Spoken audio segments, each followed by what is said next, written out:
Well, first, thanks very much for having me. This is what an incredible thing to be able to talk about this thing that I do every day that's like really, just my own world.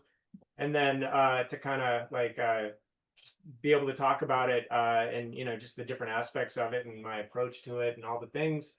And what an incredible community as well. Like just it's really beautiful that like wow. I mean, obviously it's happening in New York, right? There's this, it's definitely seems like there's this like collective energy that happens in New York that people just get together and do things. So thanks for Well, having we're online now, so it's global, you know. me. It's Well, right, of now the New course, York but Comics Symposium is for everyone. right. It's really great. So thanks very much for having me. And what I was thinking about, what I was going to do, what I was going to talk about, how what my sort of approach is. Um, it really like I don't know that I really have I the only thing I really have to say and really have to give is like what how I do it and what I what my process is and what and I think that as we walk through that lots of different things will come up, and I hope that that any questions or thoughts that people want to kind of explore, please feel free to just interject. I'm just going to, or just interrupt me, or whatever, just bring it in, and I'd love to just kind of like take the tangents as they show up. So, so yeah, I thought like let's just go through, you know, generally how these days, because this does change, how these days I go about putting together a comic because um right now I feel like I'm working in a way that like feels very, very fluid and very like I'm able to do a lot of things that I've always really kind of wanted to get to, but I haven't, it just feels like these days it's kind of really being more available to me, like it's less of a struggle. Um but it is a very kind of wandering process as I go through it. So I thought I would just walk through it with you guys and and show you what I use, the tools I use, how I do it, and just go all the way through to like the book, So like what I'll show you what I'm working on right now, and then but then we'll talk about like what happens when how it lands in a book, that sort of thing. And because I think the whole thing really does matter, like every single aspect of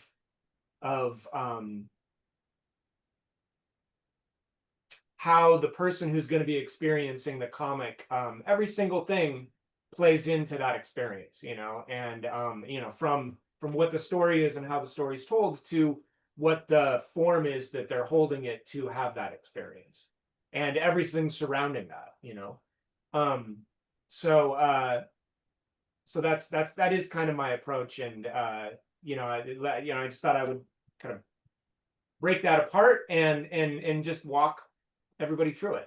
So Can I just as yes, you describe it, Jordan, it makes yeah, me think of, something that I've shown to a lot of people who are like just doing the production work on their book. You did this guide that I think people did this guide about like sending a book to production, and you did yeah, that many yeah, years ago. I don't know if yeah, people are familiar with it, but it seems that you made that. I always assumed that you'd made that book public. This is, if for people that don't know, there yeah. was a PDF that kind of circulated online. I Guide to imagine it was in reproduction. print at some point. Huh? Yeah. A guide to, yeah, pre-production. And it really shows you how to, it shows any artist who's going to make a book for print how to, the file types and just soup to nuts kind of. And it Yeah, seems this, you just said the whole process is important. yeah, So it seems yeah. like you felt that way, I imagine, for quite some time. Well, okay, with the guide to reproduction, that was kind of born out of my incredible frustration with like right at that time was this like print was there was no clear way of like how do you get this drawing into like a some form to then print, because I mean, I knew about like photostat machines and stuff like that, but like I didn't have access to a photostat machine at that point. And like paste up, I'm like, it's not paste up exactly. And there's this whole like, you can use a computer to do things, but how do you do that? Yeah. And the first issue of Non actually shows the struggles that I went through with that. Like if you look at that first issue, the whole thing like got fed through like Adobe Streamline, because I was like, is that how you get sharp lines? And I thought maybe, Right. but it's And really there's no obvious. I mean, I centralized, thought I it was mean, now pretty there's so good much at the more. time. Hmm? No, there's so much more there's so many more programs now where people do cartooning and there's more institutional support. But at the time, There is. you know, Yeah. we were kind of just all out on our own, It's figuring, like, insane. comparing Yeah. notes. Yeah. And the magic that like the whole reproduction guide came from was, how do you scan an image, take the line art and like lift it off of the page and then put something underneath that, like if you were going to color it, right? Right. But there's so much you can do if you can just pull that line art off of the page and separate the black from the white image, and like that gives you a lot of freedom of what you can do from there in print. And I searched high and low for that, and then one day I think it was in a photography magazine or something, I saw this like list of steps that you could go through to like remove the separate the two line arts. And I was like, holy shit, this is the thing. This is the holy grail. And I figured like, well, just make it public knowledge and then everybody can do it and they can have books that are printed. That reproduction guide is really it's really cool. Like it seems like it just has a life of its own. I mean, I'm not exactly sure where it lives online these days. I Someone think just commented that it's on archive. Someone just commented, Michael Avolio comments that it's on archive.org, the Internet Archive, Great. archive.org, Yeah, /details, /repro guide. So there it is. Good. very easy to find. Yeah, it's cool. And I mean, I genuinely have thought about like, wouldn't it be cool to do a like I was like a follow up to that, just like not a follow up, but like an update on it, because there's like with Risograph, it would be really cool to what's her name? Hold on one second. I'm so far forgetting her name. I'm not that great with names, but like not sure how to pronounce. Yeah, and Natalie Andreessen. Like it would be really cool to have her do a Mm. like a piece on the Riso. Like, oh my God, like the Riso is a whole kind of new level of you can mess around with things. And there's like other things about printing, like there's the whole printing on demand book. There's just like new stuff, and it'd be nice to do an update. I've thought about it. One day maybe. I love that it's free. That's the other thing. Like I don't want it to be this, I'm like, no, don't charge. The thing of if you want something to exist in the world, put as few barriers in between like it and people having it, so that there's can Yes. be that relationship as easily as possible. So that's another thing that I've thought about. So that's why it's never probably turned it into an actual like book that's available. But yeah, so that was the reproduction guide was great. And yeah, you're right, that is something I have been thinking about from the very beginning, just how, because it's printing, like comics. The thing about comics is like it's not the original art. That's not the art form, like the art is done in hundreds to thousands of copies, of that original thing. That's where the real thing takes place. That's the physical art form of it. And I mean, you could say like, well, there's online comics, and of course that's the art form of that too. But like, it really is a there's not a single thing of it. You know what I mean? It's like it's very much a multiples art form. Well, I'm just taking a note on because that's such a I think that's a we can follow up on that later because I think we Yeah. could there's a lot we could talk about in that. But Oh, I'm there's a taking a lot with note for that. now. Yeah, absolutely. And that is something that has always I mean, that's also what appeals to me about screen printing, you know, and printing in general is that you know, the egalitarian aspect of it. The like, this isn't, again, with the barriers. Like, if you make something beautiful, isn't it nice to just have that beauty available in the world? You know, for like you know, it's not a, there's not a big barrier there. Um, that's something that's always been very exciting for me. And you know, like going back, you know, all, you know, my grandmother had a you know, one of those Japanese woodblock prints. And it was so beautiful. And I you know, grew up looking at that. And you know, and then later when I'm like, wow, this must be so valuable. This must be such an incredibly valuable piece of art that my grandma has. No, it's not worth anything. It's just it's just this print that, you know, there's 1,000 of them. And that made it even better because it's, everybody has one, you know. Yeah. It just seems really beautiful, you know. I love that aspect about comics and just printing in general, is that it is possible to make something like really beautiful, and then it's not rare. There's no scarcity to it, you know. Like, there doesn't need to be scarcity to beauty, you know. Was there a And moment that past that experience with that woodblock print that you connected that to? Was there a moment where you were like, oh, comics function in that way too? I mean, I don't, how old were you with that woodblock experience? um I mean, it's one of my younger, I'd say, So very little. yeah, super young. Like, I just remember always seeing that. I have it now. It's mine now. But yeah, I just, it was, she had it on the wall, and I just remember always looking at it. Really loved the flat colors. I mean, you know, like, I've always had this deep attraction to line art and flat colors, or modeled colors that are flat-ish, you know, like there's a particular thing. Um and you know, these woodblock prints really had it in a way that that seemed, you know, for a while nothing else really seemed to have that, you know. um it seems like everybody's frozen. Are you frozen? I'm not getting any I am. What's happening? Are you hey, there's Paul. Hi, Paul. Okay, he's not frozen, so I'll just keep talking. um Talking. um so how you doing, Paul? I'm good, Jordan. How are you? Oh, I'm good, looking good. Good. What's on your drawing board there? Oh, these are all the things I'm going to share. Uh, they're parts of my process. They're Sorry all about that, Jordan. I just hopefully you were able to keep going. My internet crashed for a second, but as long as you're speaking, the recording keeps going. So if oh, is great. I know Okay, okay. I I just wasn't took sure what over. I would say. I just took over It's at all. Zoom headquarters. It's not okay. Yeah, it's fine. Okay, yes. whatever. Got it. Yes. Okay. You're still recording. So just if I Terrific. drop off like that again, you take the reins. No Sorry big about deal. that. I'll gallop Actually, away. Austin, I took over.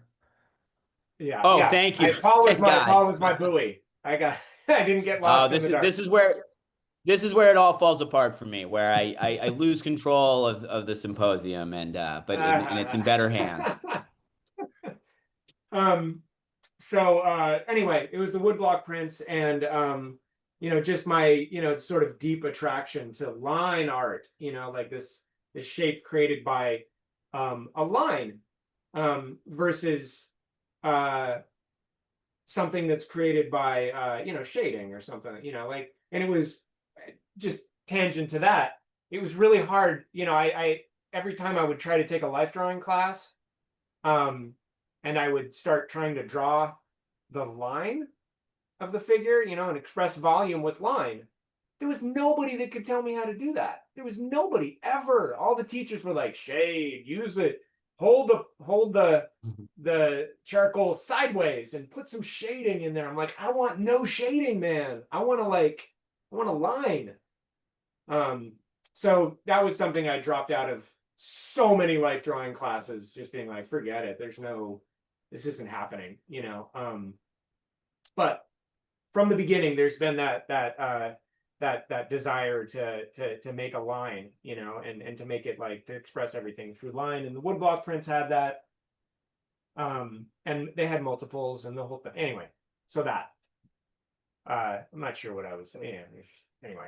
No, it's Um, interesting because I do think that's yeah, a subtle kind of like different ways of viewing, as time goes on, I think yeah, line art as the basis for a lot of what comics are is yeah. and stuff that veers away from line art. I think that is, I mean, maybe this is just very, very inside baseball kind of stuff. Yeah. But I do think that there are some people who view line art as the destiny and an engine that drives comic art and things that maybe present themselves more with, I mean, for lack of a better word, a fine art approach or outside of that tradition. And maybe not, there's always like things that I'll see presented and people are like, well, this is interesting. It's not a comic. And over time, I've kind of explained myself to some people's reactions in that way has to do with the lack of line art. And I think the first time I encountered that attitude, I didn't really connect with it. But now I think as time goes on, the importance of line art tied to reproduction really does, you start to see how central it is to things. And so it's interesting to see you talk about that.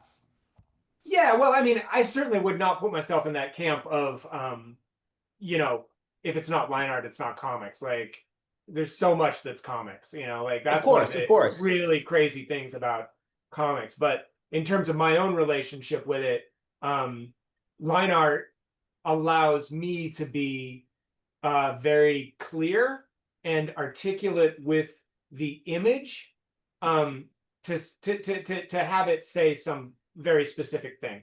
Um, and that's not something that I feel I could do. It's just, I guess it's part of the vocabulary that I would be using to tell a story, which that's the other thing is that images in service of story, like I feel are so much more important than the images themselves, right? Like let's unpack that a little bit. Like as I one of the big like kind of ahas for me, or like I can finally let go of this thing, is I spent years and years, decades struggling with drawing. Like it's always been hard for me. It's always been really hard to draw. Um and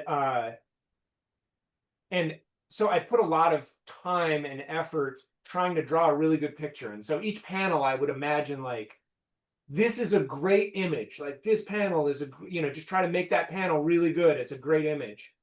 And that led to a lot of it led to a lot of kind of confusion as well. Like because it gets lost in the service of a story. That approach loses the story, takes a second, like it takes a back seat to the image, right? The image should actually be in service of the story. And when I kind of was able to like round that corner and go, aha, the one of the things that really made me clear on that was there is I was remembering this panel that Jaime Hernandez had drawn. It's the one where it's like an opening of it's an opening of a story. And I, to really do a good service to the story, I should be able to tell you the exact name of the story. But I'll describe the scene, you'll know what it is. Ray is like across the street, and Maggie's Maggie's on the other side of the street. Ray's leaning against the wall, and he like sees Maggie over there, and he heads across the street, and then a car drives in front of him, almost getting him. And then he proceeds, and then he goes talks to Maggie.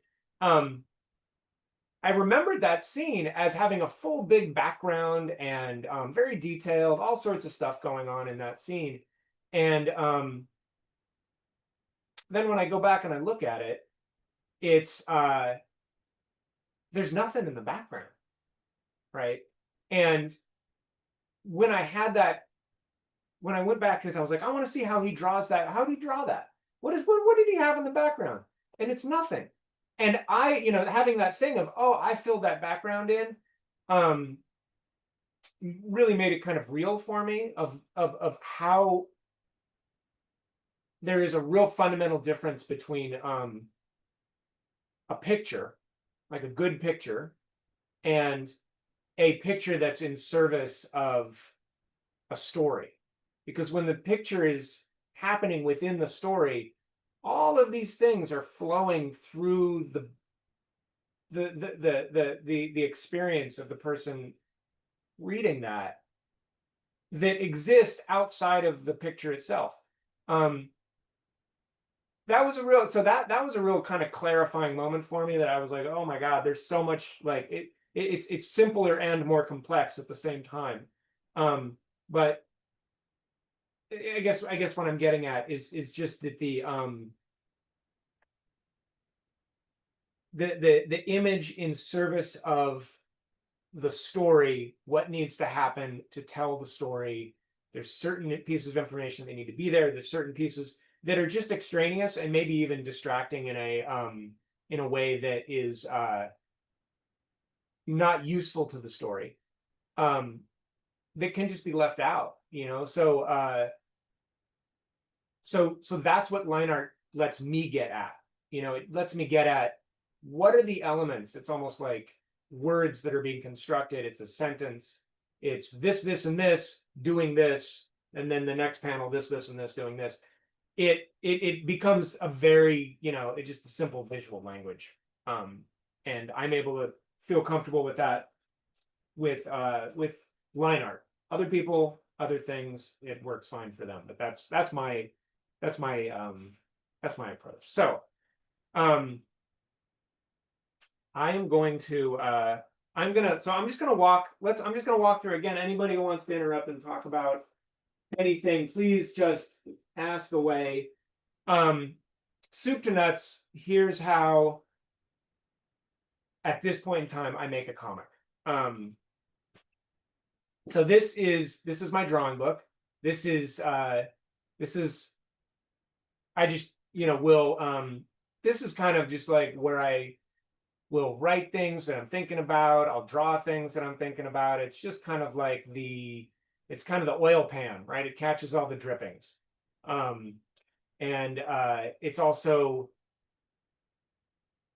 it's just kind of an incubator, right? It's like a place where I can just like put things and have them simmer for a little while. I make my drawing books. Like I prefer to use a particular type of paper, and so I like a particular form to it as well. It's just something that like I really want to feel good when I'm using this. So, you know, I just like to make them, you know, that way I have this kind of what is more or less for me a perfect thing to interact with, you know, to do the things that I want. So, you know, it's like the size, the form, all and the colors, and it all just feels really intimate, you know. It's like my perfect book. So, and then of course it changes as, you know, I make another book. It's a different book then. But this is my current one. And so like with this, I will let's see, here's a good let's see, what are some things. So this you know, it'll be like I'll work things out in here, you know, like let's see, what's a good example. So here's like I just recently did an SPX this SPX like badge, right? And so, you know, in here I'll just draw like some, you know, just draw different versions of it, and I'll just fiddle with it until I find something that I like, right? And I get, you know, this is like, I guess, sketches, as people would call them. For me, it's more like it's kind of like wandering around a little bit. Because I usually, when I start out, like invariably, whenever I'm starting something, I feel like, oh my God, like I have no idea what I'm doing. Like how do I, like, what is this even gonna be? It's strange how no matter how many times I've done anything, like whether it's a drawing or an illustration or a comic or a, you know, whatever, you know, a t-shirt, whatever it is I'm doing for somebody, as soon as I'm setting out, I'm like, well, I'm beyond my depths. I don't, you know, it's this time I've gotten in over my head and I have no idea what I'm doing. But if I just usually I'll do it like, so I'll start like on one day, and so there's the 12th of August here, and I'll do some things and I'll be like, they're all terrible. They're not terrible. Maybe that's not exactly how I talk to myself anymore, but like none of them are hitting, right? None of them are like giving me any good signals. But then the next day I'll return to it, right? And I just do that for a couple of days, and that patience of just going like, I don't know what it is right now, but I'll just let it sit and I'll come back to it the next day and the next day. Something always comes out of that. There's always a corner that gets turned, and it's like it happens outside of my own conscious awareness. It's just I come back to it, I do a little bit, I fiddle with it a little bit, and I do some things. Oh, I thought of this, I'll put that in there. Things start to come together and make sense. So this is like really the first step in any process. So like, and I'll also use it for figuring out like, what do people look like? So this or here, oh yeah, here we go. Like, what's the keeping two? Like I worked out like, like my process of working out like the keeping two book. Like what does that book look like? I've got a bunch of drawings for the book cover. Like what does that look like? Is it this? Is it that? Just there's something about putting it in this book particularly. Like, I mean, that's the difference between like this book and like just a random piece of paper. It's like the intentional aspect of putting it in this book and seeing what happens as it gestates. It just brings it somewhere. It's like a specific place for putting ideas that I'm wanting to develop into something, and I don't know what it is, but they go here and they then kind of incubate, and it seems like it always works, and it's getting better and better in the way it works. It just has to like sit here for a minute. And I'll use this for all sorts of things. Like, see if I can find this page where I was like, learning how to draw feet. How do you draw feet? Right? Feet are hard.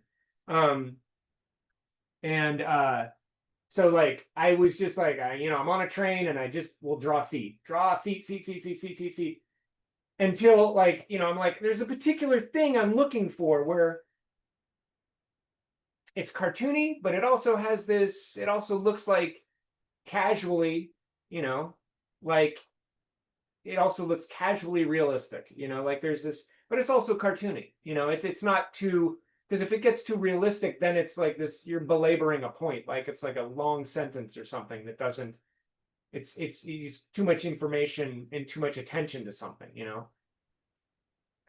Is drawing anyway. feet something where maybe maybe years ago you'd started teaching yourself how to draw feet, and then maybe you weren't focusing on it for a while, but you felt like you had a competent way of doing it, and then something story-wise makes you want to focus on that again? Or is it something where you just the holistic idea of drawing people, you're like, this is something it might not be in the moment of what I'm doing right now, but I know that this is something that's bothering me when I look at my work. How does that, Oh, like, no, the no. desire to like retrain yourself on that? Yeah, no, I never do any I hate practice. Like I'm really like I just don't like practicing. Um like whether it's drawing or like music or anything. I like playing, like like I mean it's like I barely play, but like, like I like playing music and doing that, and that's fun. I don't like being like, well, I'm a dedicated, I'm just not good at homework. Like I'm good at doing things. So the learning to draw feet was absolutely in service of the story. It's like I've got a character in a story that I need to see their feet, and I don't want to, and I have to figure out what those look like. Otherwise, I can't go on to the next panel. Like I don't know what I'm doing then. Right. Like I need a good looking foot that I can draw. And so that's so I've hit a roadblock, and I'm like, you can't go to the next panel until you know what a foot looks like, man. you know in your language, right? Yeah, Like, and yeah. it's and there's this thing about there's this really great, I mean, this is what one of the things I love about cartooning is like, it really, you got to strip away all of, you don't get to hide behind cross-hatching. You don't get to hide behind like, this is actually what it looks like. I can draw well. Like, you don't get to hide behind that. Like, it has to look like the thing. And it has to look like the thing in a casual enough way that it doesn't draw attention to that actually being the thing. You know, I mean, maybe there's a foot in the center of the panel and it's actually the foot. Yeah, yeah. But if you go in and you do all the real detailed stuff, it's gonna be weird, and it's also gonna be unsustainable because you can't tell a story with like, really. Well, I mean, I guess you could. I mean, you can do anything, but like for me, I can't tell a story with really good drawing that has been labored over. If I get hung up on the drawing, the story suffers. And when you're reading a comic, the drawing doesn't matter. Like I mean, it matters, but it's like once you start reading, you don't even see it. Like it's crazy. I'm shocked at how little drawing I actually see. It's like ideas, yes, you're getting the ideas, you're reading that, but you're not looking at the. You're like, oh, look at that hand. It only has 3 fingers on it. Why? I can't believe anything that this comic says. This is insane, right? No, you're not doing that at all. You're just reading the thing as it happens, and so that's what Well, it's funny with your work. With your work, I can definitely read it. Like with Keeping Two, I think I was describing it to people where it's like I was just slamming those pages. It was going rapid Yeah. fire. Like you're reading Yeah. Keeping Two was like it's a long book. I mean, it's a chunk of a book on your shelf. Yeah. But I read that like I was just processing it like instantly. But Yeah. I would say with your work, reading it again, it also rewards a different kind of viewing. Where Oh, then and that's after the first I mean, I'm not contradicting what I totally know what you mean, but it's yeah, like yeah. when I was reading it the second time, I was like, oh, I just wanna what a beautiful drawing. I just wanna Well, enjoy every nook and cranny of this drawing. that's cool, and thank you for that. So And but like that description you're saying, thank you for that description, the one about slamming the pages down. I really appreciate that. That's something that like early on, so like the first book I had any real success with, where people were like, "Oh my God, I really like this," that felt really good, was and I forget, it was like might have been 99, but like I brought a mini comic of Last Lonely Saturday to San Diego Comic Con, and man, I worked for a long time on that. That was just pulling like teeth. Like it was so hard. I mean, you look at it and the drawings are so simple and you're like, come on.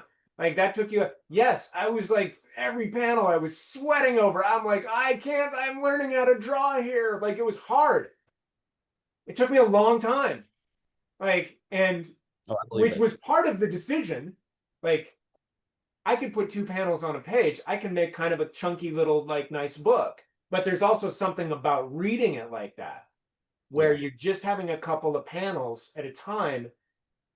It happens in a different way than if you just have a whole page of panels, right? The sentences are shorter, right? It has more of a rhythm, a different rhythm than if you have, because I drew it 9 panels a page, but I realized if you put it 2 panels a page, it has a whole different rhythm, and that rhythm was very exciting. But like one of the first, several people said it, it was like, wow, man, I read that comic in like a minute and a half and then I cried, right?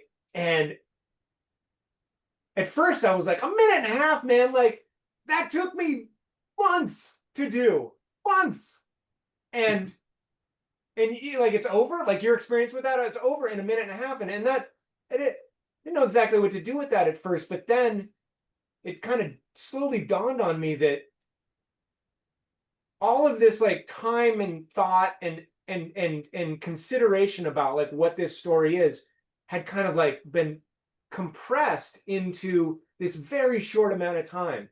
And, like, that's one of the things, like, that they talk about with, like, you talk about that with drugs, where, like, this is why you stay away from the injectables or the smokables, because, like, the onset is very fast, and that's like that experience of like, oh, can be really addictive. Like that immediate change of status, of emotional status, it really affects people, right? It's really a thing, and that's absolutely this, like, feeling that I had of like, how fast can I create that emotional interaction with somebody? Like, that's really exciting, like this thing of like the more of a stream, you know, that somebody can jump into and be carried along through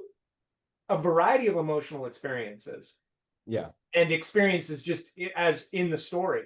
Like, the faster that can happen, like, that's actually a really positive thing. So if somebody could, because it's like a dream, you ever have that thing, I mean, it happens all the time, or like, you're on a train, you like kind of nod off, then you have this long dream, and then you wake up and it's a minute later. Like, that happens. Like, we have these vast experiences in a short amount of time. Or even if you're just like, just thinking about stuff, and you go through this whole scenario in your head, and you've had that full experience, but it didn't take the time it takes to have that experience. Not even close. It's just so at the speed of thought. If you could do that, like, that seems like, wow, you can do that with comics. It just kind of goes at a breakneck pace through your consciousness. That's very exciting to me, like that. And also the rhythm, like, there's something about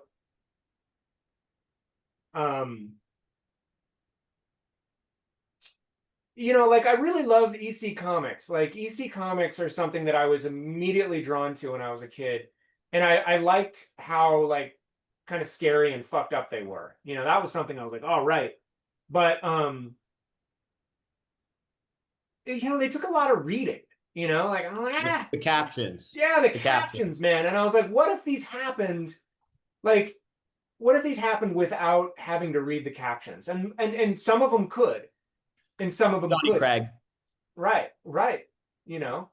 And Kriegstein, you can get it, right? You can see what's happening. You don't need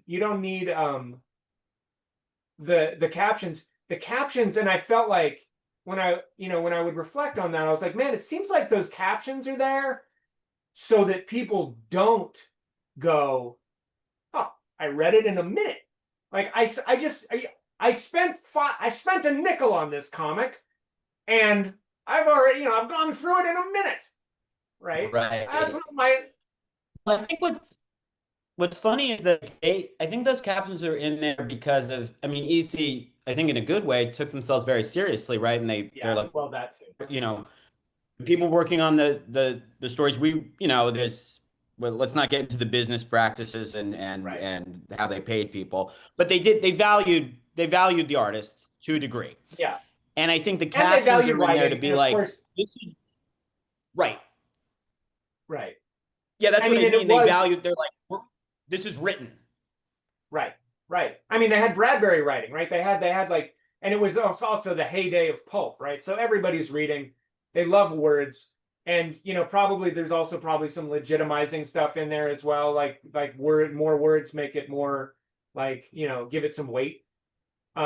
Yes. But like, coming at that from a purely visual storytelling, and not purely, but like really letting it be more like words and images creating a rhythm that are like, these, like, points of consciousness as you move through an experience, are kind of what I was, sort of seeing how I wanted to tell a story. You know what I mean? To that end, I mean, and that can go, like, that can bite you in the ass as well. Like, certainly, like, I've gone down rabbit holes where you're like, I need to get this person from a living room onto the street, but like, Right. you know, like there's so many things that need to happen for them to get onto the street where it's like, you know, you got to go like, what's the important thing here, you know? And you kind of almost, you know, want to go back in the other direction of like sort of the Gilbert Hernandez thing where you're like, you have one panel and then you have another panel and like 100 years happens in between them and you're fine, you know? Right. But I really do like there's a particular rhythm of somebody as they move through a particular experience that if that can happen really fast and that experience can be as, you know, kind of dreamlike as possible, not dreamlike, but like internalized, right? Just right out of the images. Like it's like you're not even seeing the images, you know. You're just experiencing them. Right. That's Right. ideal. That's ideal. You know, you're not looking at my drawings. My drawings aren't, they're the medium. They're not they're the medium for the story that's happening. They create maybe a general feeling, but you're not looking at them. You don't see them at all. You know, that's cool. That's the ideal place, you know. And of course, okay. Anyway, so I'll just leave that there. I mean, that is how I feel about it. And also I do think like a good drawing is like an articulate sentence, you know, like it's a way of articulating, right? It's a way of being clear, right? It's a way of saying something precisely and clearly. You know, like good poetry does, right? Where it just says something like, you know, it takes like 4 words and like you're there and not just there, you're fully immersed in something that, you know, in a world that you weren't two seconds ago, you know. And you know, nothing can be so added or subtracted. right. That's a big, and so that's the other thing. I mean, to go back to like lines, like that right there is something that's so, Paul can talk on this a lot, you know, just about, you know, like with Nancy, you know, like it's like that. It's very simple, it's really stripped down, and it's very articulate for what it has to say. It's saying that, exactly that. You're nothing added, nothing subtracted. And that's, I mean, that right there, that just kind of idea,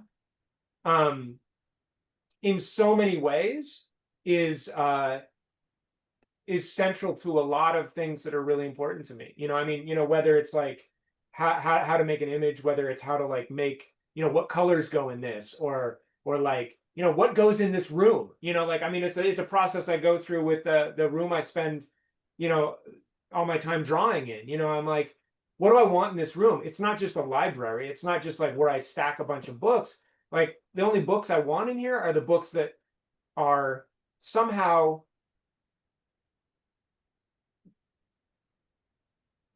related to something that I want to, that I'm doing, you know. And granted, it's also a complete fucking mess, right? Don't get me wrong. Like it's you know, it's something, it's a tree that I'm constantly pruning, but like that idea, That's pretty strip nice. away, keep killing things, you know, like literally like that deathy feeling, that feeling of like, you know, get rid of it until you have just the essence of what it is. You know, it's very important. Well, as a side story, my daughter got in a whole lot of trouble with that because it's something I was telling her all the time.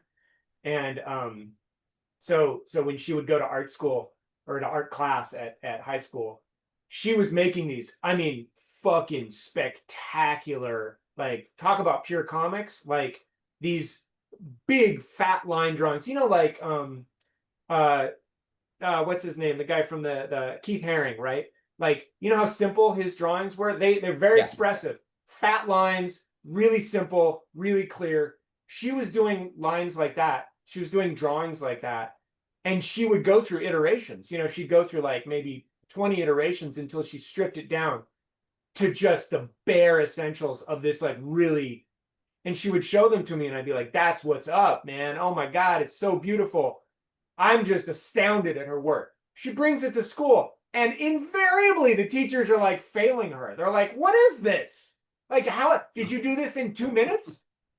I'm like, Right. sorry, kid. You grew up with the wrong person for art school. But Well, but stripping it down. Paul, he'd like to see those drawings if you have them around. Maybe that's not fair to your daughter, but if we'd love to see those. I don't have them with me. I would have to. That would be so good. I can send some to Paul. They're like photos. Like I would have to dig through my photo. So a great variety or great part of her output was painting on her walls. So she would like of her bedroom. So she had all of these paintings she did on her walls. There were I took pictures of them and I can send them to Paul.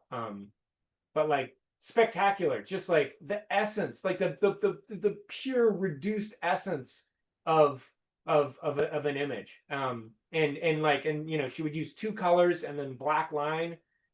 Fucking incredible.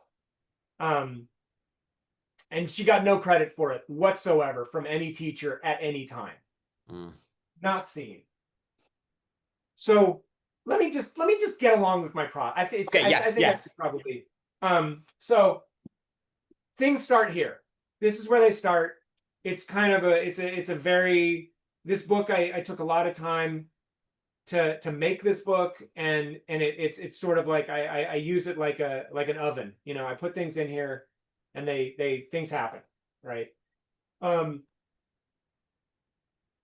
figured things out there. Then once I've got like what it looks like, I'll go from my drawing book to like more of like a storybook, right? Like so this is just something I make out of typing paper, right? And it's just a mini comic, but with it's just blank. So the reason I'll do this is because I could work out the story in my drawing book, but I really want to be able to not commit to anything. Like I want to be able to fuck around a lot. And those drawing books are really like they take a lot of effort to make. I try to only draw in them in pen. I mean, I use pencil in this every once in a while, but I mean, it's like I go to that book to draw, and the act of drawing involves a particular frame of mind, and the way I hold my hand is particular to drawing, right? I'm drawing now, right? That's this kind of connection that my mind makes with the page, and my hand moves in a particular way to draw. Whereas like writing or sketching or just kind of figuring things out is not drawing, right? It's just like putting things down is trying to understand what a story is. So I'll make these so I can just fucking do a page, be like, that's not it. I'll take something from it. So I don't know how well you can see it. I mean, I'll hold it up. This will have like it's a little bit bigger than my thumb, but it's like it's pretty small. I'll work out a page right here. I can't really see what I'm doing. Anyway, I can't see exactly what I'm posting, but anyway, I'll work it out here. And then once I feel like I have a page, like I'll also like make notes. I'll make a ton of notes. Like this is what I think people are gonna say. This is what they're gonna talk about. And trying to find the words, trying to find the just like a lot of writing. And a lot of it is just I get something in my head and I start exploring it. Like, let's see what that is. So I'll make a basic page right here and I'll put it into 4 parts, and then I'll just start filling it in and I'll get an idea for like the rhythm, the things that can come in, the various parts of a story. Because like a story ends up being a lot like a drawing in that there's things that resonate within the story and they talk to each other, right? And I find that, you know, sometimes you got to do a page once, twice, 3 times. You just go through it like this, talking, people talking to each other, or people walking, or whatever's happening in the scene. So it can, again, get distilled, refine it. Like those 2 panels can go together. That panel doesn't need to be there. What are you really trying to say? Like you want a page to have something, some bite in it. You know, you want it to like kind of, whoa, what's happening on this page? Why are we even here? You know, what's Right. going on? And for the ideas that something I have in my head to like reach that point of like what's going on, it takes a little while. So, you know, I mean, sometimes it happens immediately. Sometimes I'll have to do a page 3 or 4 times to get there, right? So, but the same basic thing, you know, see, so I'll like, there's one where I haven't done it yet, but I'll just like rule it out like that, you know, and then I'll go in and so here's like, I like to work in spreads as well, you know, like think about the whole spread. So, you know, I'll do both of them on the whole spread and see how they relate to each other and see what's going on within that. And so, and it's loose, you know, it's not, the other thing is that I want it to be as living as possible, right? I don't want to go too far ahead, right? I don't want to like do the whole story. I want to do the part of the story that's visible to me right now. I want to do that. And then immediately go to make a page out of it, right? So that at any given point, the biggest part of the story is still living inside of me, right? Like I don't want to tell the whole story because I can't like it's going to necessarily like grow and change, and I want to give it as much time, like you know, like when you're proofing bread, you know, you're waiting for it to rise. I don't want to get too far ahead of like, oh, I've got the next 20 pages worked out. All I got to do is draw them. Like I want to be like, I know what's happening, right? And I have an idea for how this relates to that, but I only want to go ahead like maybe 4 pages ahead of actually inking it, right? Because Right.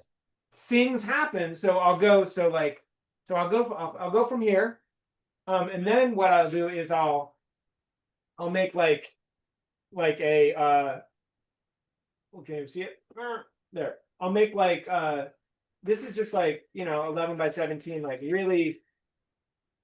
really again, I can throw this paper away no problem, right? It's not like it's easy, right? So I'll take just a regular piece of paper. I'll like do all the like I have this thing. This is like a Dave Sim.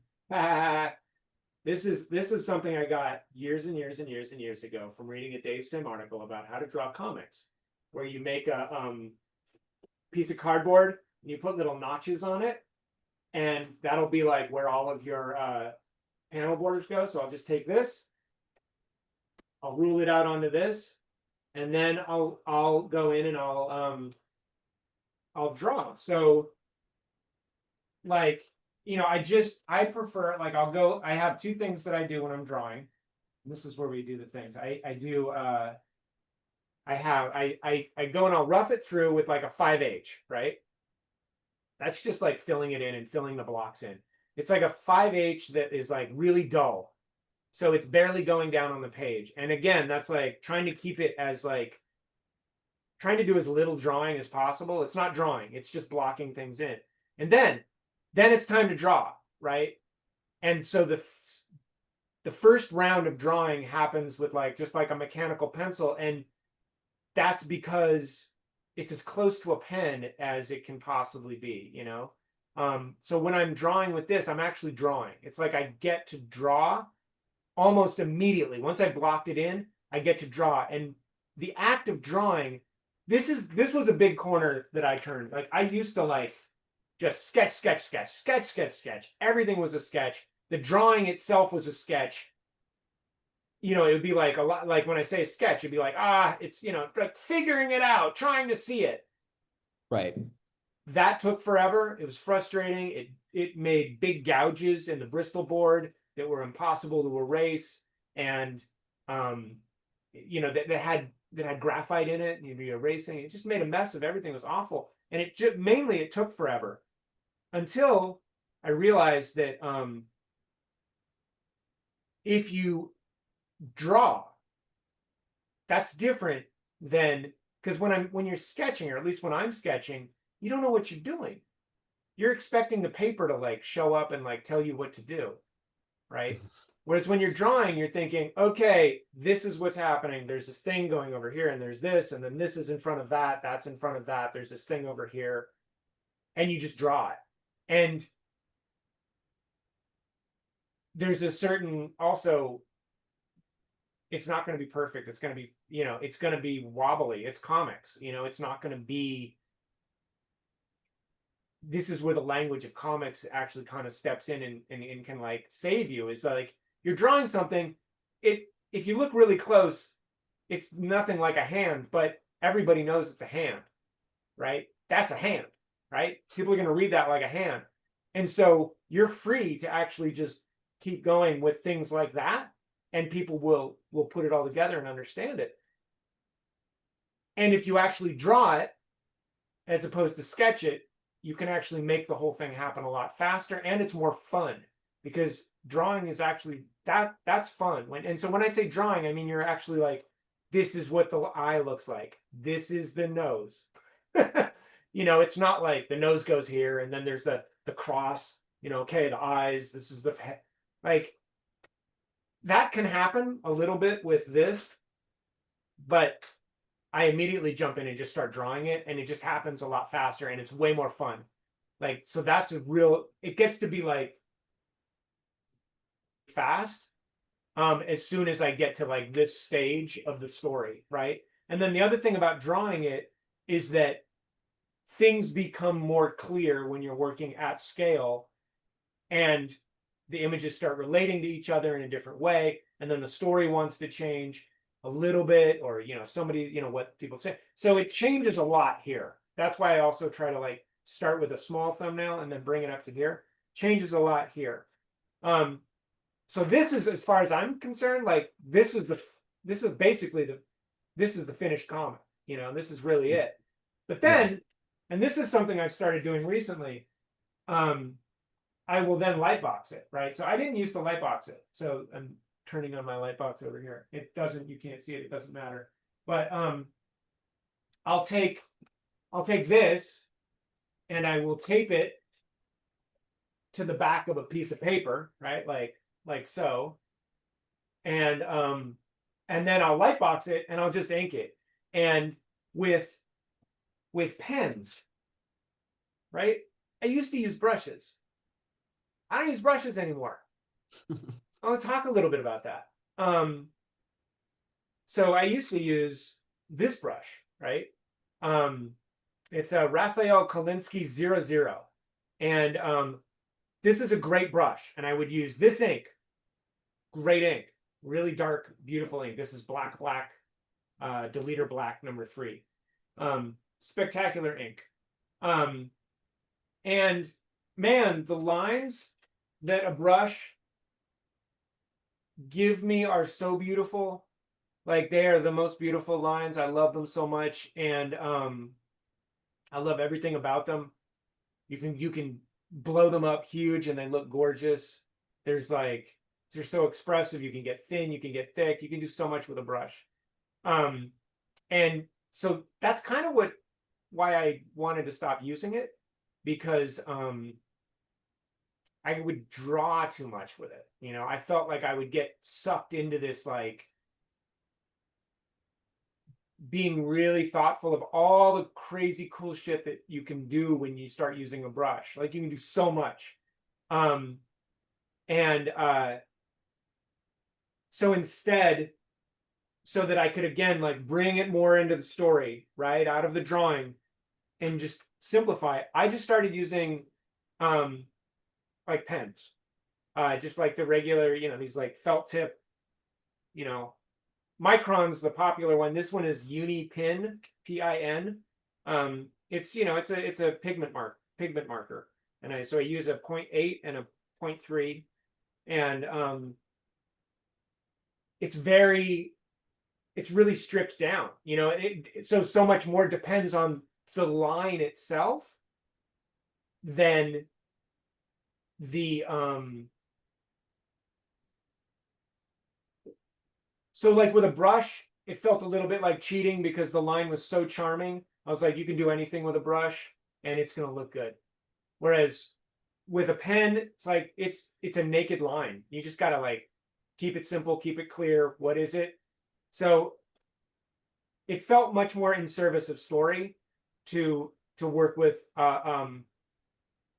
to start using these. The other thing is I get really hung up on materials and I don't want to fuck them up. Like a Bristol board, like, you know, Strathmore 500 Bristol is amazing paper, but like I got to make every page count, right? I don't want that to be like a thing. You know, I want to be like, and so I switched to like the cheapest Bristol board you can get, and you know, typing paper, because that way, and I've done this, I can just draw a page and then be like, that's not it, rip, done, move on to the next thing, and just do it again. It's fine. Right. So that there's not to take away the preciousness, to take away the like, oh, this has to be perfect. Because when that's there, it makes it not perfect, right? It takes that like that kind of freewheeling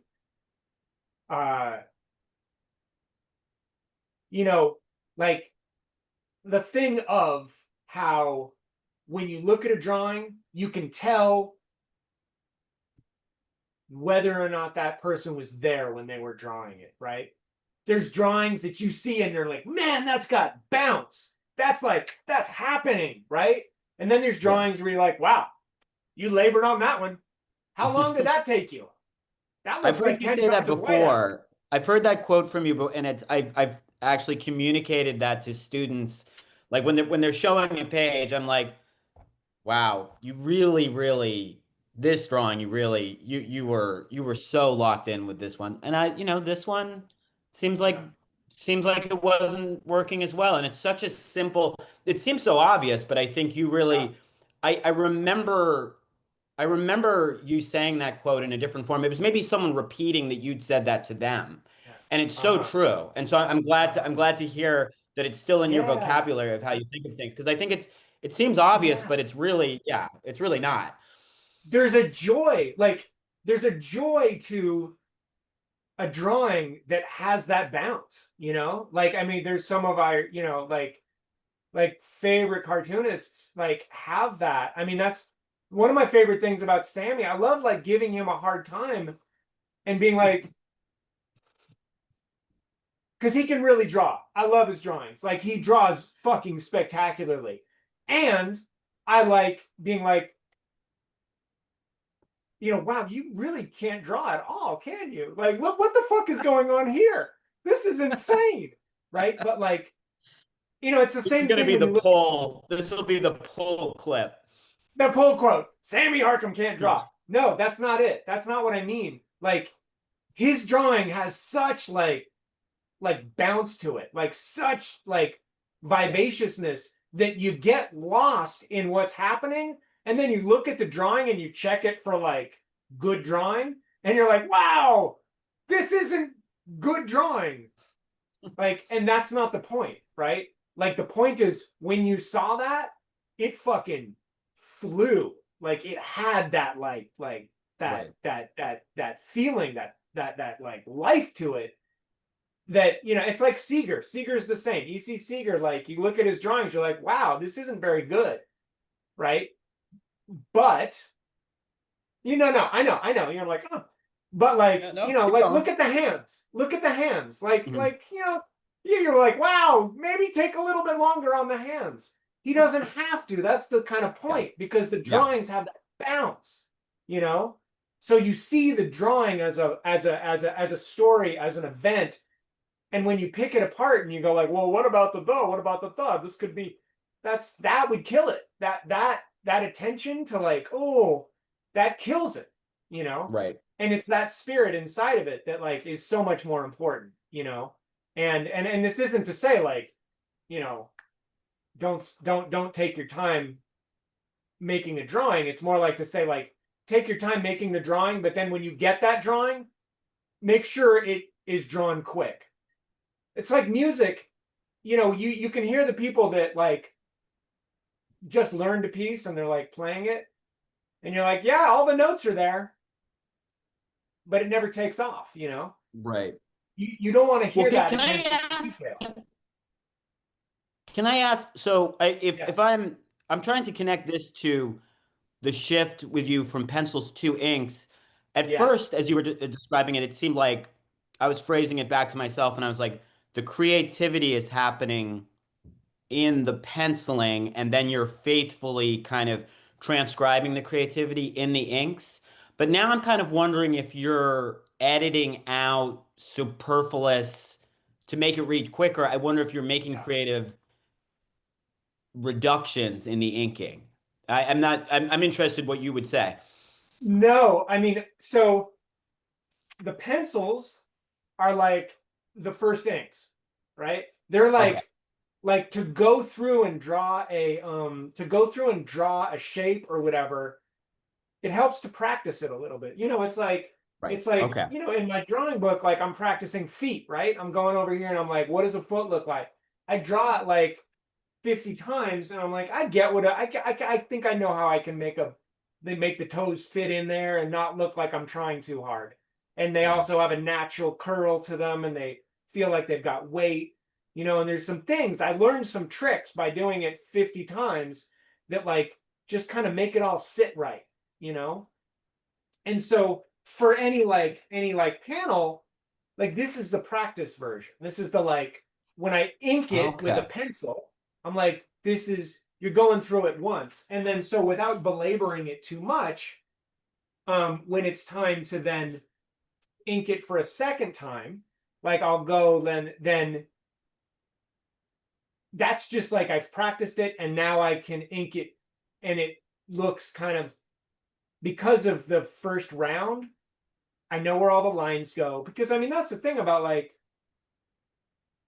you know there's a lot of like little fiddly things in there that like communicate things you know like the you're going to put that there and that there that means this hand is in a lot of motion and this one's still and this one goes in the front and you know like I'm going to want to put the foot behind the bottle of water there but I'm not going to want it to look like a normal foot because there's supposed to be water in there so it's going to look a little different but I'm trying to do that only with line. You know, so there's all these little things you're kind of just negotiating. So the first pencils are the practice run, and then the actual inking is the actual inking. You know, I mean, there's Okay. still Okay. there's still like, you know, the actual inking is still happening with like it takes that, you know, the practiced movement of, you know, like the edges of the lines or, you know, how that goes around there and that kind of like lightness, that bounce to the hand that like I kind of now have a better idea of how to do. Um, and so that's and then then once I've inked it, I get to be done. And I want to have that happen as fast as possible. Um, because it's more fun that So you way. want the inking to go quickly. I want the inking to go quickly, not messy and not like unthinkingly, but like I want the page to be done as soon as Okay. possible because there is a particular speed and I'm usually under it. I'm usually not meeting that particular speed, but there is a particular speed that like feels a little bit you know, it's beyond my it's a little bit out of my control. It's happening a little bit faster than like I'm comfortable with. And that like that putting getting in that like kind of pocket of I don't know exactly where this is going and I have to do this and I'm doing it and you know, it's just a little bit of like keeping my head above water enough that I'm not I don't want to be very comfortable with the story, right? I want the story to talk to me. I want the story to talk Mm. to itself, right? And I want to see how it's saying things to itself and then be able to step in there and kind of like talk to it as well, you know? Um so it has to be a little bit for me it has to be a little bit unknown, you know? Um kind of because if it was known, uh it probably wouldn't be very interesting, you know, like I mean to me to do, you know. Um stories all have a particular shape, right? Like there's a shape to a story. There's like a thing that draws us through stories. There's a lot of like elements of a story, but like um the subcurrents are the things that like kind of percolate out when you're not paying attention, and you know, you see those within a scene or within a broader story talking to itself, and you're like, okay, if I would have taken my time, that wouldn't have shown up. You know, if I would have Right. really, you know, been like, I'm going to do the first 100 pages of writing, and then I'm just going to, you know, studiously transcribe it into like actual ink. I can't do that. You know, I just can't do that. And have Well, it have life. it's a little like you were, you know, the captions, like you were talking about the EC captions, and it's like if because the editors like impose those captions, and it's like if they could understand that a silent panel by Wally Wood is written, right? And Right. I think maybe I'm not saying they didn't understand that, but they didn't, it wasn't their priority. But Right. a silent panel by Wally Wood is written, right? I mean, Yeah. that is comic book writing, and it seems like what you're Yeah. describing is like letting the consequence of the drawing to a degree for not Yeah. you're not improvisatory, but you're allowing some authority of the drawing to mold the writing, if I'm Yes. understanding you. Yes. Yeah. Yeah. It's like getting locked in, getting like, you know, not painted into a corner, but like, yeah, there's consequences. And I mean, that's the thing, man. Like we've all seen the like the cliffhanger ending where you're like, oh my God, how are they gonna get out of this? And then something happens. Like story, that's Mhm. what story is, man. It goes anywhere it fucking wants to. Like it Right. can do anything. Right? There's no painting yourself into a corner. Oh, I've got to do this now. No, right? And so I really, really like, yeah, it goes down in ink, and unless I'm willing to like just tear the page up and split, um, which that's an option, and I've done that, uh, but most of the time I don't, and it's like by making it concrete, the rest of the story then kind of like starts speaking to itself, and like, oh, I see that this goes over here. Oh, there's this whole piece that I didn't make yet that has to go at the beginning, and then that changes the weight of this over here, and okay, and you know, then this it starts taking a shape, you know, that you know hadn't seen before. So so yeah, so that's so I get to there, right? And like I said, also with these, with the final pages, I also really do like to work in uh in spreads, you know, like so let me just I can show you. I don't know if let's see. I can point this over here. Maybe this will work. So I have this rack over there. Can you see that? Oh, beautiful. Yes. Is it working? Yeah. Um, Past that, let's see. Maybe. Anyway, I've got this big rack that I just put like pages on, and I put them up in spreads so that like that's me thinking like, what is everything that is in the what's everything that we're looking at like right now, right? On a page. That's what we're thinking about. That's this section of the story is the spread is, and then we move to the next section of the story. So it's, you know, it's you could think of it like paragraphs, you could think about, you know, just like chunks, whatever it is. It's like elements of the story, right? Like solid components of the story. Because like in book form, that's what you're dealing with. That's the But you're entirety of. thinking of it how it's going to be in book form. Yeah, You yeah, like the spreads exactly. are like that's you're envisioning it for publication Right. again. So yeah, so that working in spreads, and that takes us up to that point. So at that point, you know, I'll have these finished pages. I will then scan them into my I'll scan them, and so now what I'm doing is I'm coloring them. So I'll just walk you through that really quickly about like that part of my process. Let me I'm gonna switch my screen over here if you don't mind. Let's see what I can do here to share, and then okay, and then we're going to go over here. Okay, so I'll scan it in. This will just be really quick. So I'll scan it in. And the format I'm working on now is it's bigger than my scanner. I just have like an 8.5 by 11 scanner. So I'll scan it in two parts and then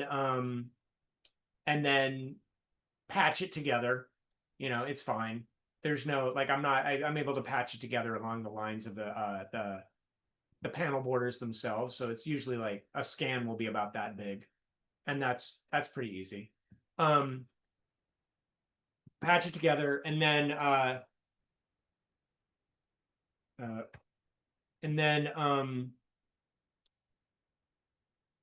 so at that point I'll like convert it to line art. And so I'm working with a friend. I have started, so I want to do the next comic I'm working on is in color. And the last comic I did that was in full color was this one called The Clouds Above that was in 2005. I haven't done one in full color since then because that was just torture. It was just the worst situation possible. I hated it. Like I loved how it came out. Like I was happy that, you know, to work in color, but like the actual process of coloring was so miserable that I never wanted to do it again. And Sammy Harcum had told me that he worked with a friend of his when he did one of the full color ones. There's a full color strip in Blood of the Virgin, and he did that. He had a friend called Block in the Colors, which is just basically go and and fill the different color blocks in, right? So, like that block and then this block. I mean, this was kind of news to me. That's why I'm showing it to you, because I know this is probably not news to most of you, but it was a revelation to me. And it's not exactly cheap, but it's like I just kind of put the money aside and pay my friend to do the to block in the colors for me, and it makes coloring a pure joy because I don't have to do any of the work. Like I don't have to do any of the hard work.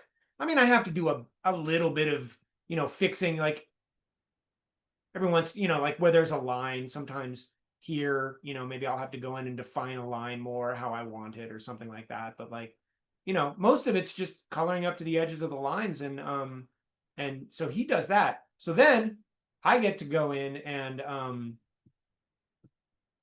then color it, which, what a joy, right? Like I just get to go in and work with pure color. So so that's what I'll do. I'll go in and I'll color it, and that right there is, it's just, I usually do it in, there's chunks, right? There's like there's layers, right? So I'll do, you'll have this, and then you'll have like which is the plant layer. Where's that? Oh, anyway, so there's the person layer, and right here's the plant layer, right? So it's just that, and I can go in and I can put things on top of I do it as what is it? You make them. I forget exactly what the term is. What is it? You make it a well, whatever. It's a layer that's defined by the layer beneath it, right? So it just kind of goes in and it fills that layer in. I should say one other thing. The program I work in when I'm doing my colors is called Clip Studio Pro, and it is the best program for drawing that I've ever found. It's a spectacular program for it's like everything you could imagine for Photoshop, but made for drawing. Like you could do all these really cool things with it. It's like a program made for manga, like it's a Japanese it was started as a Japanese program. I think it might have been bought by somebody else, but it used to be called Manga Studio, but now it's Clip Studio. Anyway, you can do all sorts of things. My favorite thing, and I'll just show you this really quick, the thing that like really, well, there's a lot of really cool things about it. But one of my favorite things about it is like, let's like, watch this. You can, okay, let me move this over here. Okay, so look, it just turned it into halftone, right? A non-destructive halftone. Oh, it's halftone now. Good Lord, why is it halftone? Oh, wait, you can just turn the tone off. It's not, what? Non-destructive halftone? What the fuck? So that was really and you can also like, you can turn layers just to like any color you want. So it starts out as repro blue, but you're just like, for this whole folder, you see this is a folder, now it's blue, right? Oh, I'm gonna be like, oh, I want to make that whole folder red. Oh, okay, it's red non-destructively. I'll just turn it off. Boop, it's the same. All of this stuff you can do non-destructively is really exciting. Like in Photoshop, the only way to get a halftone is to convert it to a bitmap, and then if you didn't save the original file, you're fucked. And you can't fool around with it, right? This you can just go, oh, halftone. Oh, we'll change the angle. Let's do a different angle. Oh, okay, it's a different angle now. And you can make it overlap other things. Like let's say this one I turned to a halftone as well. Where is it? Oh no, let's turn this back one into a halftone. Okay, now the back one is a halftone. Okay, anyway, the point is like you can just go in and you can like fool with things as much as you want, and it doesn't destroy them. It's just like it's within the program that you can do a lot of things. And that also, I love doing like separating screen prints in this as well, because you can have whole folders of colors. And yeah, you can just apply a color to that. And then, so if I'm printing in red and blue and orange, I can have a whole folder with all different like images and layers and stuff in them. And just that folder's orange. And then it can multiply on top of another, and you can just work within those folders, and it looks exactly how you're going to print it. Really exciting. It's a great program, Clip Studio Paint. You can buy the whole thing for like, it's like an $80 program. It might have gone up, but like, it ain't Photoshop. It's way better, and it's something you can actually afford and buy, and it's not a dumb subscription model either. So anyway, that's my plug for Clip Studio Paint. It's, as far as I'm concerned, the best program ever. Oh, and you can like also, like if you use a Wacom and you like want to make your own brushes, you can do all sorts of like amazing brushes as well. Like they're just really, really simple, like beautiful brushes. I've made my own tips, so like so it gives me a kind of crusty brush like that. But like you can get real thin lines, and so you get real natural lines, and it's very sensitive to like the pressure and all that. Anyway, blah blah blah. It's a great program. I love it. That's my that's how I do my coloring in this program. And so okay, so there. So I get it colored. I will then I'll have one layer with colors and one layer that's just the line art, right?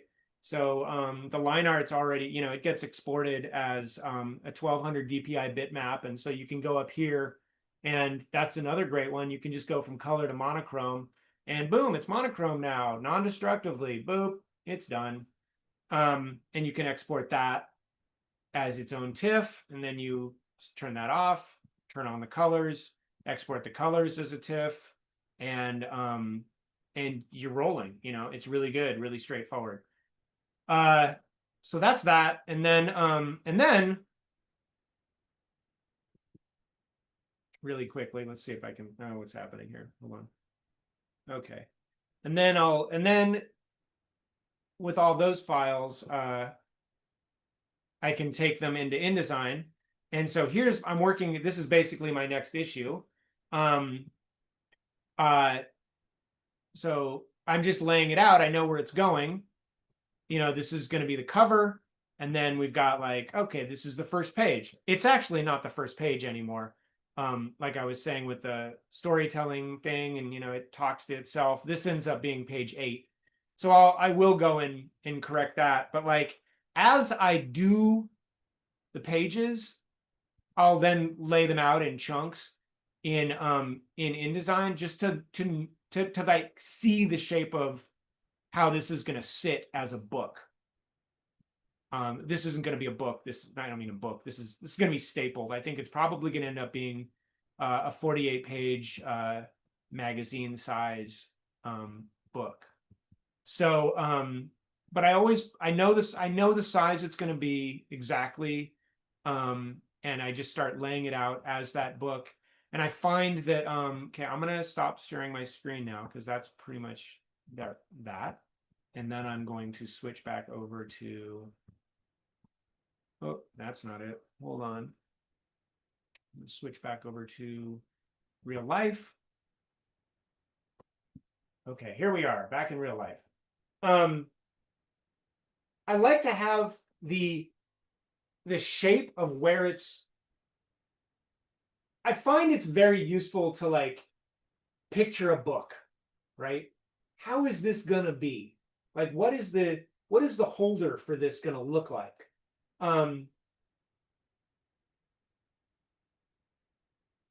Then there's like a dialogue that starts happening between like the shape of it, like the physical shape of it, and the story starts informing that, right? So you start learning about like what's the physical shape of it by, you know, what does it want to be? You know, what kind of sense does it want to make? How does it want to show up in the world? So I can't say more about the comic, you know, the comic I'm working on as to where it's going, because I don't have anything more to show you in terms of the physical thing. But like I can talk about like, let's say like we can talk about keeping two, probably easier, or we can talk about goes like this. Maybe we'll talk about each of them a little bit. So like with keeping two, like from the very beginning, I knew it was going to be exactly this size. It was going to be 100% standard novel size. Like there's, do I have it? There's a copy of a Eudora Welty book called The Eye of the Story that is green. And I was like, that's pretty much it. Let's just do that, right? Like this shape is done. I wanted it to be, and you know, Austin, you spoke about this a little bit at the beginning, this thing of like comics trying to like step their foot into like this world of like novels, you know, like, oh, novels, it can actually sit right alongside a novel. And I was like, okay, I agree. And also the form of a novel really is nice. Like it's like this feels really good. You can put this in most bags. You can travel with it. It feels good in your hands. Like it's a nice size, and it's a size that's been tested, you know, for a long time. Like it's a familiar size, right? So in anticipating that, that's kind of, I just went straight ahead with that. And like when I made the mini comics, do I have any of the mini comics? Yes, I do.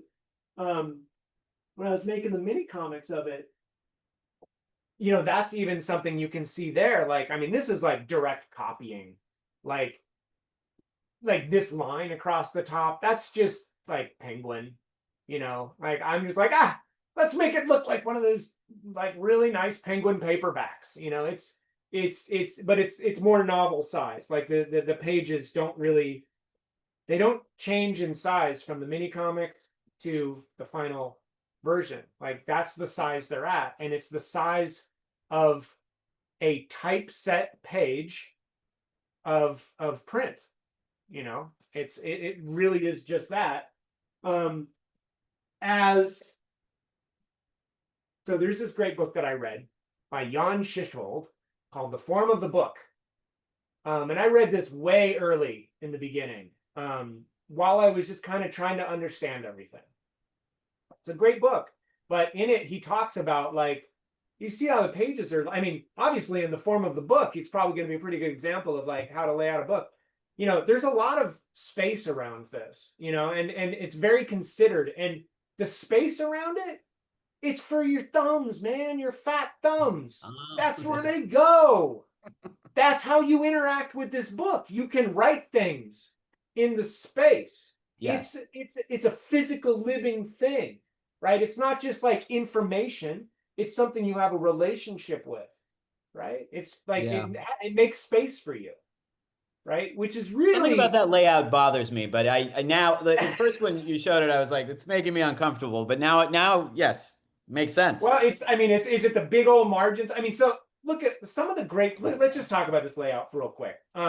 I get you. There's a big margin at that bottom, but like one of the things I love so much about like a layout like this, right?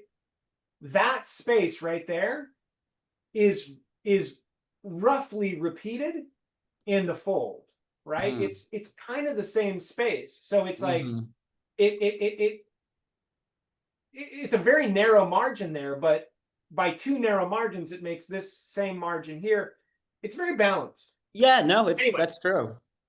anyway, more than the actual layout of this book is just all the thinking, about what is a book and what does it do? Well, can I ask? I think, it's funny you were like you had this conception for what Keeping Two would look like as a book. Yeah, And then it became that. I yeah, always I like I work I publish work by artists and yes, when I work on my own books and just when I talk to other artists about a book coming into print, it's always there's a conception of what the artist wants, what the publisher is capable of doing, and then there's normally a compromise between those two things. Even with self-publishers, it's like, okay, I have yes. this concept of what the design will be and how that'll serve the book, but here's what we're capable of doing. Here's the budget. And I wonder, it's fascinating to think that do you can with Keeping Two, you were like, okay, this I know that whatever the budget is, this conception, like we'll be able to make this work. Is that built into your plan or Um, are you like thinking of a compromise like with Keeping Two, or is it more like this is how it's going to be and you defend that conception of it? um, that's a great question. The first thing that makes me think about is so I mean, this took 20 years to make, right? Like I'd Right. love to Yes. work faster. I aspire for this not to have taken 20 years. Wouldn't that have been nice? But like it took the time it took, and it also It better affected the be. story. It's a different story for taking 20 years. That said, Yes. 20 years ago, you could print a two-color book for cheaper than a four-color book. Hmm. You could print a two-color book with a hardcover on it in the United States without having to ship it to another plant. Yeah, It was a that's true. common thing. This was a super common, like, reachable goal when I started it. Yeah. Um, it's entirely impossible to print this book in the continental United States. Like, Yeah. No, it's true. and budget wise, like you could actually ship it from one printer to a binder in the continental United States, technically, but the amount Yeah. that blows the budget, the way that blows the budget, it makes it prohibitively expensive, like impossible, virtually. I mean, so effectively impossible. The cover price would be like $50. Like, Oh, if probably more. Yeah, yeah. no, I mean it's because I mean, there's a million things, whatever. I'm Yeah. not going to say. I mean, but like, it was something that was trivial to do when I started the book, and in China, it's still trivial to do it. So they did it no problem, and it just had to be on a freighter for a really long time. But two color is not cheaper though nowadays. Like two colors the same as because they still have to wash the press. They're like, we're set up to do four color. Like the Right. Yeah. prints, we the fact that we have to switch it, like back then it was like, oh, it's cheaper because the plates are easier to make. We can do all this thing. Two colors easy, right? No problem. Two colors the budget option. Now two colors, yeah, you may as well do it four color. Like it doesn't matter. And for better and worse, printing has changed. So fortunately I didn't have to like go in it. Like the thing about Fantagraphics that is continually amazing to me every time I do a book with Fantagraphics. They go, okay. I'm like, what? Like, I mean, when I did, okay, here's the fucked up story that kind of makes me go, it makes me really appreciate Fanta is back with Clouds Above when Kim Thompson was my editor, and I sent Clouds Above to Kim and was like, okay, here's my book. I want to do it one panel a spread. Yes.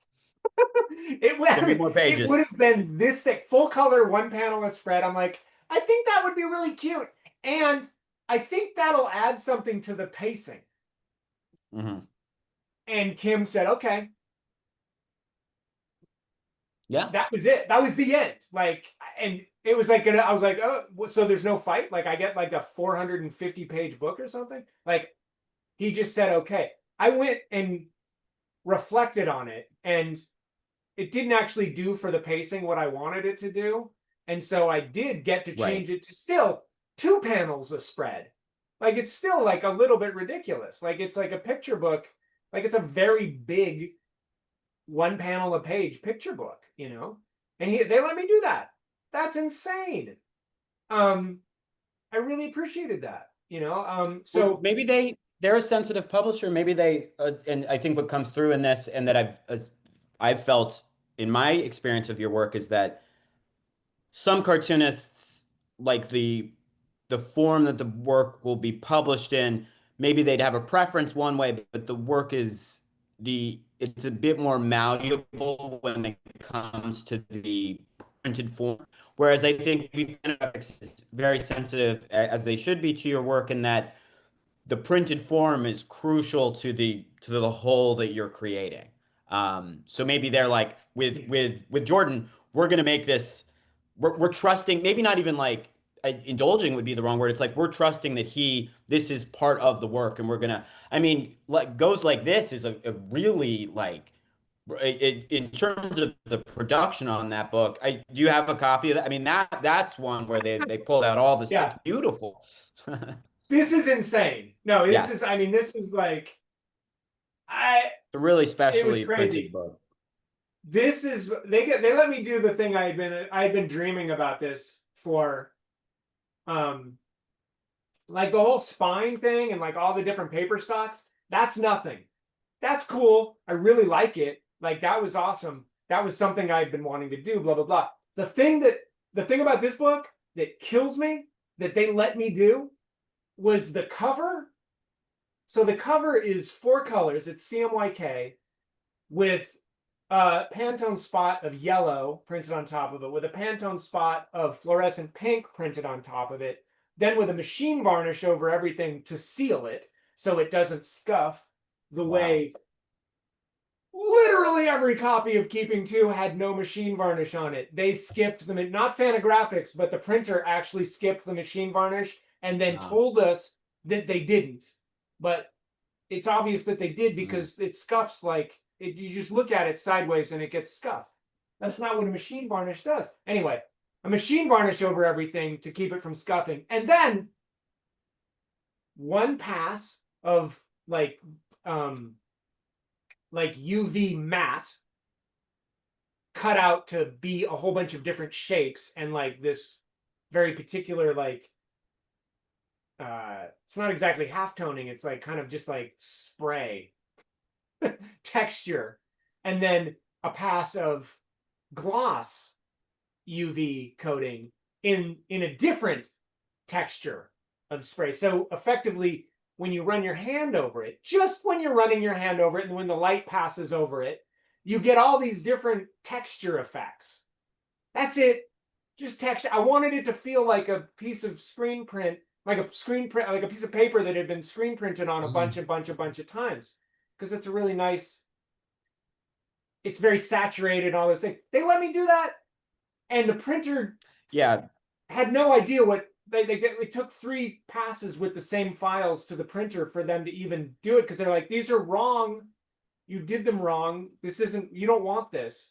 But actually, that is what I wanted. And they just took a while to believe it. But they did trust me with this, you know, and that was great that they kind of let me get away with it. And but kind of to the point of it though is that every aspect of it is actually informing the experience of the person reading it, you know. I mean, that's something that drives Gary Gruff a little bit nuts about my books, is that I like have no page numbers. And he's like, why don't you have page numbers? You know, like it makes it so difficult to talk about anything. And I'm like, the page numbers have nothing to do with the experience of the story. They're superfluous. I don't need them there. I don't want them there. Like, I don't want you to be reading the story and also in your subconscious be like, that's on page 62. Like, that's happening.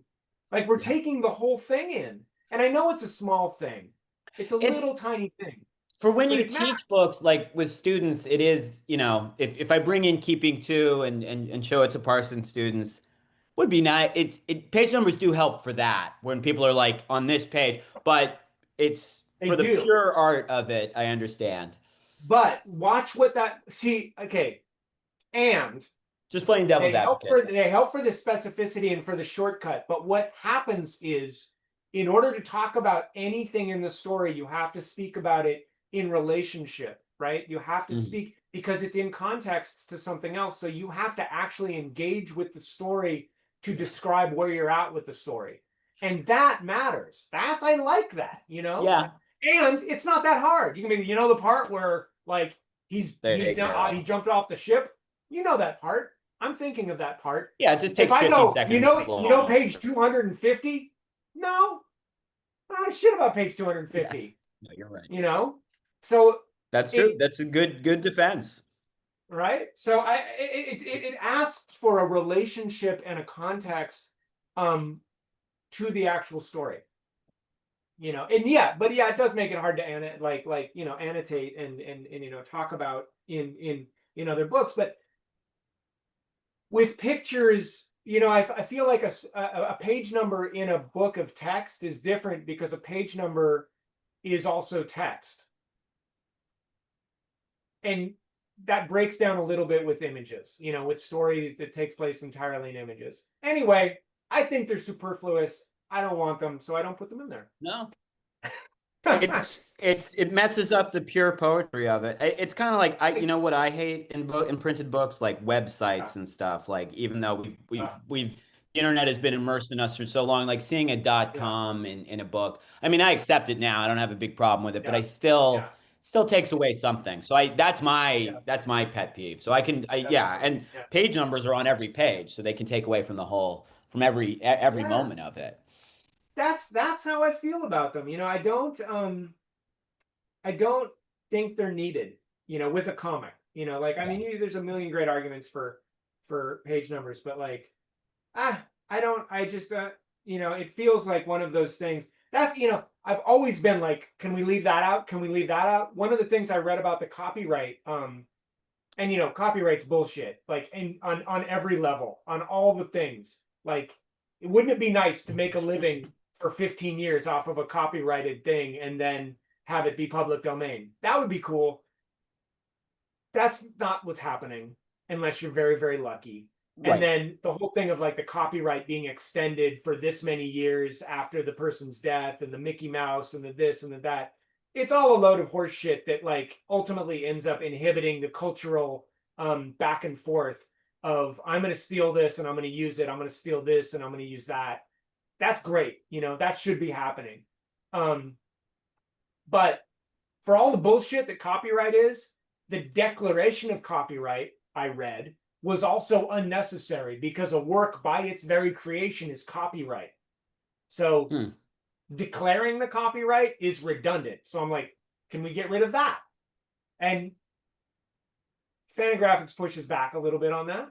But like in my early books, you see, it just says the year it's being published. Like, we don't need a copyright, right? how much can you just get rid of? And the other thing is like of copyright is like, I mean, we do copyright. This is a big long conversation, but like we do copyright because of a predatory corporate structure that like if they see a particular thing, they're going to steal it and use it and try to make money off of it. But the thing is, they can do that anyway, right? And Right. you can't stop them unless you have lawyers that are equal, and you don't. So again, it becomes redundant and unnecessary. So- And I don't want to create a situation where somebody, just another artist, can't just like photocopy the entire page and use that in their comic if that for some reason is what they want to do, right?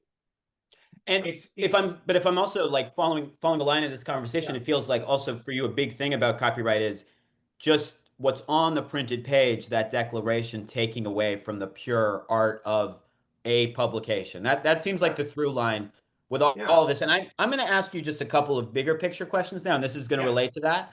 Yeah, great. Are there, I feel like maybe when I first encountered your work, the milieu of art comics, literary comics, there was a great attention to, maybe not at the level of goes like this, but there was a kind of attention to the art of how the book appeared in print. And I'm not saying that that has disappeared, but I do see a little reduced in our world. I feel like there's just a lot of books that are printed with not thoughtlessly, but a little less artfully. And I'm wondering maybe if you've noticed that, but if there are people that you peers or artists from the past that have this same kind of commitment, and I think it's important to ask you because there are people who publish books that focus a lot on the artistry of the book, and I would say that what's inside the book might be beautiful and glimmering, but might lack a certain emotional connection for me. And your work, the the finish on it and the attention to production, it's not that it underlines the emotion in the book, but it's connected. To me, it's purely connected. So I think you're Connected. an Yeah, important that's, I person mean, to that's ask what you this want. of. Yeah, You want it to be connected, I'm and you want it curious to be informed by. who might be some examples of peers of yours, contemporary or maybe Yeah. people from the past, Yeah. that you feel share that. Well, I mean, two very good friends of mine. There's Stephen Weissman and there's Sammy Harcum. I mean, both of them pay a lot of attention to like what the book ends up looking like. I can show you like Sammy's latest. You have this. I know you have this on Domino already, so you've seen it. But where is it? Come on, where are you? Okay. So yeah.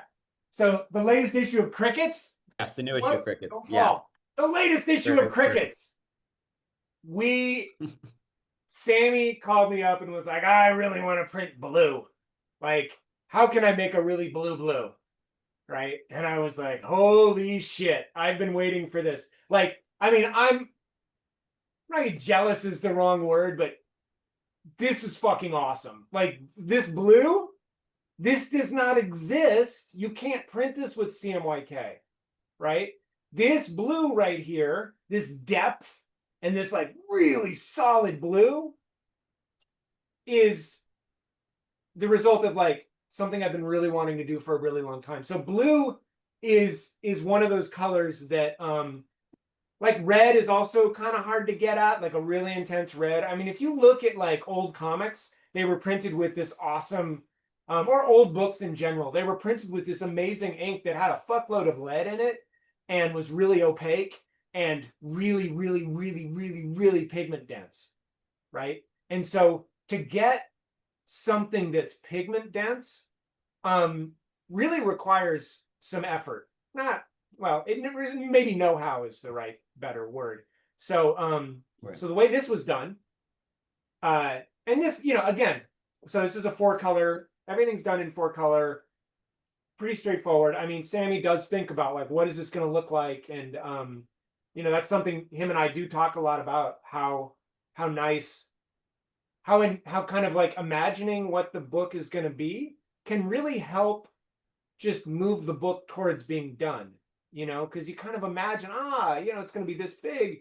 It becomes more and more real with every layer of imaginal, like, clay that you put onto it as you kind of visualize it. But so he wanted this blue color. So this is just a CMYK image with then another Pantone of this, very rich blue that very specifically has no white in it. So it can't be a soft, there's like these Pantone colors that are in the middle of the chart that don't have black on them and they don't have white on them. Like, so the ones at the top have white in them. And if you print those over something, they're gonna white it out a little bit, like that white is pretty opaque. And if you have black in it, they're gonna muddy it up. But there's ones right in the middle that are straight color mixes. And so this is this blue, and you can see what color the blue is right here, like where it meets the mountain. So it's just a sheet of blue printed over like this blue of the fade is actually cyan that fades down to white here. And so you get it, effectively you get a double print of blue, like a double hit of blue. And then the other detail of getting it this dense, like this is no joke, right? This took some doing. The other piece, and I suggest everybody starts doing this, is you call the printer and have them FaceTime you as the colors as the colors are coming off the press, so that you can tell them, and you always will tell them, Right. Because no printer turns up their saturations. They always undersaturate. You'll be like, turn up the saturation. Let's get more ink on the paper, right? And then you get it looking how you want it, and then you get this. Like, so that's the thing that came away from this. It's funny FaceTime because all the printers.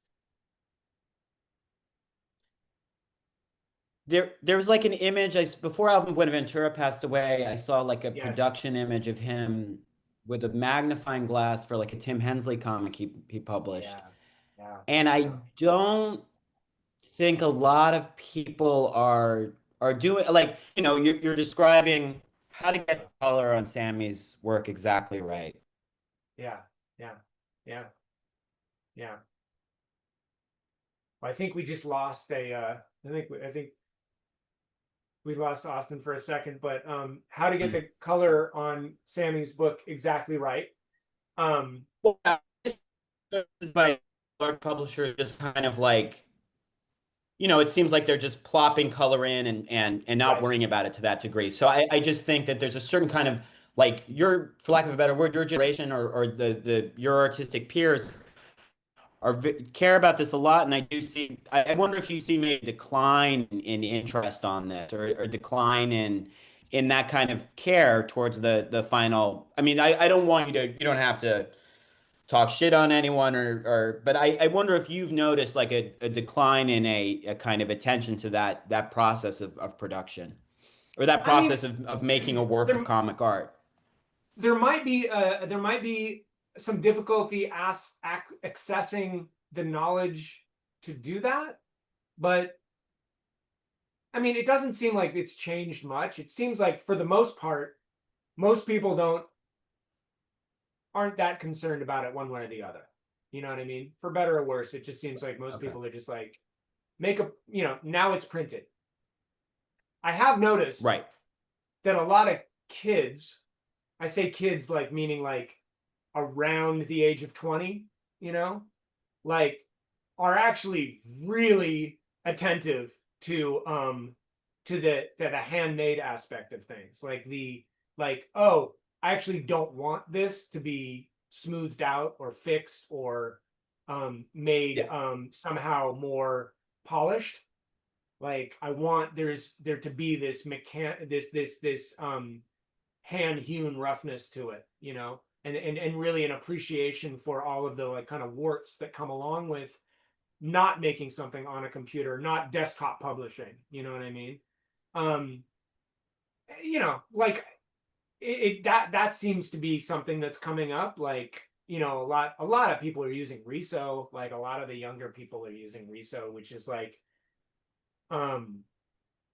it's really a wonderful process in that it's not great in terms of line art accuracy, and it's not great in terms of lining things up, but it is really great in terms of like one of the things about screen printing is that even when the colors are off and they're misregistered, it's still charming, right? There's still a charm, right, to the that is created just by the process of laying one color on top of the other, and that hand made friendliness. It's kind of got a personality to it of like you see the path that it took to be made, and it does seem like a lot of the like that there is some regard for that around the kids that are in that younger age group. Oh yeah, I kind of see it more less with younger comic makers, more with like larger publishing concerns that maybe have started a comics Oh, imprint, good and Lord. Oh there's a yeah, kind no, of that's a disaster. artlessness. Yeah, Oh yeah. that's what And I I mean, mean. the point of like, I mean, print on demand is like, like it makes certain things possible, but it also is very, limiting, and so it's really nice to be able to do a print run of like 100, because you're like, it's probably not going to sell too well. But it also, it limits in such a way that like, oh, maybe it would be better if it was a photocopy, like make a zine, like do that. Don't make a thing that you have to send to Amazon and then you can sell on Amazon and everybody needs to buy your book. Make a zine and Yes. give it away, like spread it around, make it like promiscuous in the world rather than like stuck behind a paywall, and also Yeah. having to hand it over to like a big press to like make you a book that costs like $6, and is bound in a certain way. Look, I make print on demand stuff too. Like I fuck around with it. It's an interesting medium. Like I just made this like weird little like like this is a really nice format. 4x6 is a beautiful format. And so I'm Yeah. like, I fuck around with making print on demand things, but I don't think it's it's really limited, and unless you're like very specialized and using it for what it's really good, it really is something that can be turned into a really soulless shortcut, a lot like desktop publishing, like what desktop publishing did for the signs you see at the mini mall, like it, like they used to be, for whatever, they weren't great, but like when they used to be cut out of plastic by, like after some design that wasn't just done in Microsoft Word, now everything's just, Yeah. Not everything, but like so much of things are just accessible and easy to do that there's not the thought put into it, and it's not hard to put the thought into it, right? It's not. You just think, how's this going to be used? Let's make it best for that. Let's align it to that purpose, Well, that's a good way of transitioning into maybe a question we could. I want to ask, and I encourage. I know this has been this has been a beautiful talk. And I maybe we've overwhelmed people with information, so maybe people don't have we've covered everything. But if people do have a question, you I should talk a ask it lot. now. Well, yeah, no, it's Jordan. This is like a number one to me. Like it's really fun for me to perfect. talk. Thank you for And I putting almost, yeah. No, I heard that, because we should tell people that you're going to be the cover feature of the upcoming Comics Journal print edition. And I know that it's a long interview you did with Gary, correct? Yeah. It was 4 So parts. Yeah. oh, It great. was, I cannot I wait. mean, it was so much fun. It was really like, man, Gary, boy, he's great. He's great to talk to. It's really fun. Yeah, it was great. Well, It was really this will good. be a companion piece to that, but I'm going to ask this question. And if people have Yeah. questions to ask, please do them now. But what I think what's interesting with listening to you talk, and I really have to say, like, I've been a reader of your work for so long, but I haven't like direct statements about your work. I would say that I'm getting a lot of them tonight. It's fascinating to Mhm. me. Yeah. Um, but a tension that I kind of see emerge is, you're talking about like I want the inking to go quickly, and then there's this meticulous desire for a perfection in design.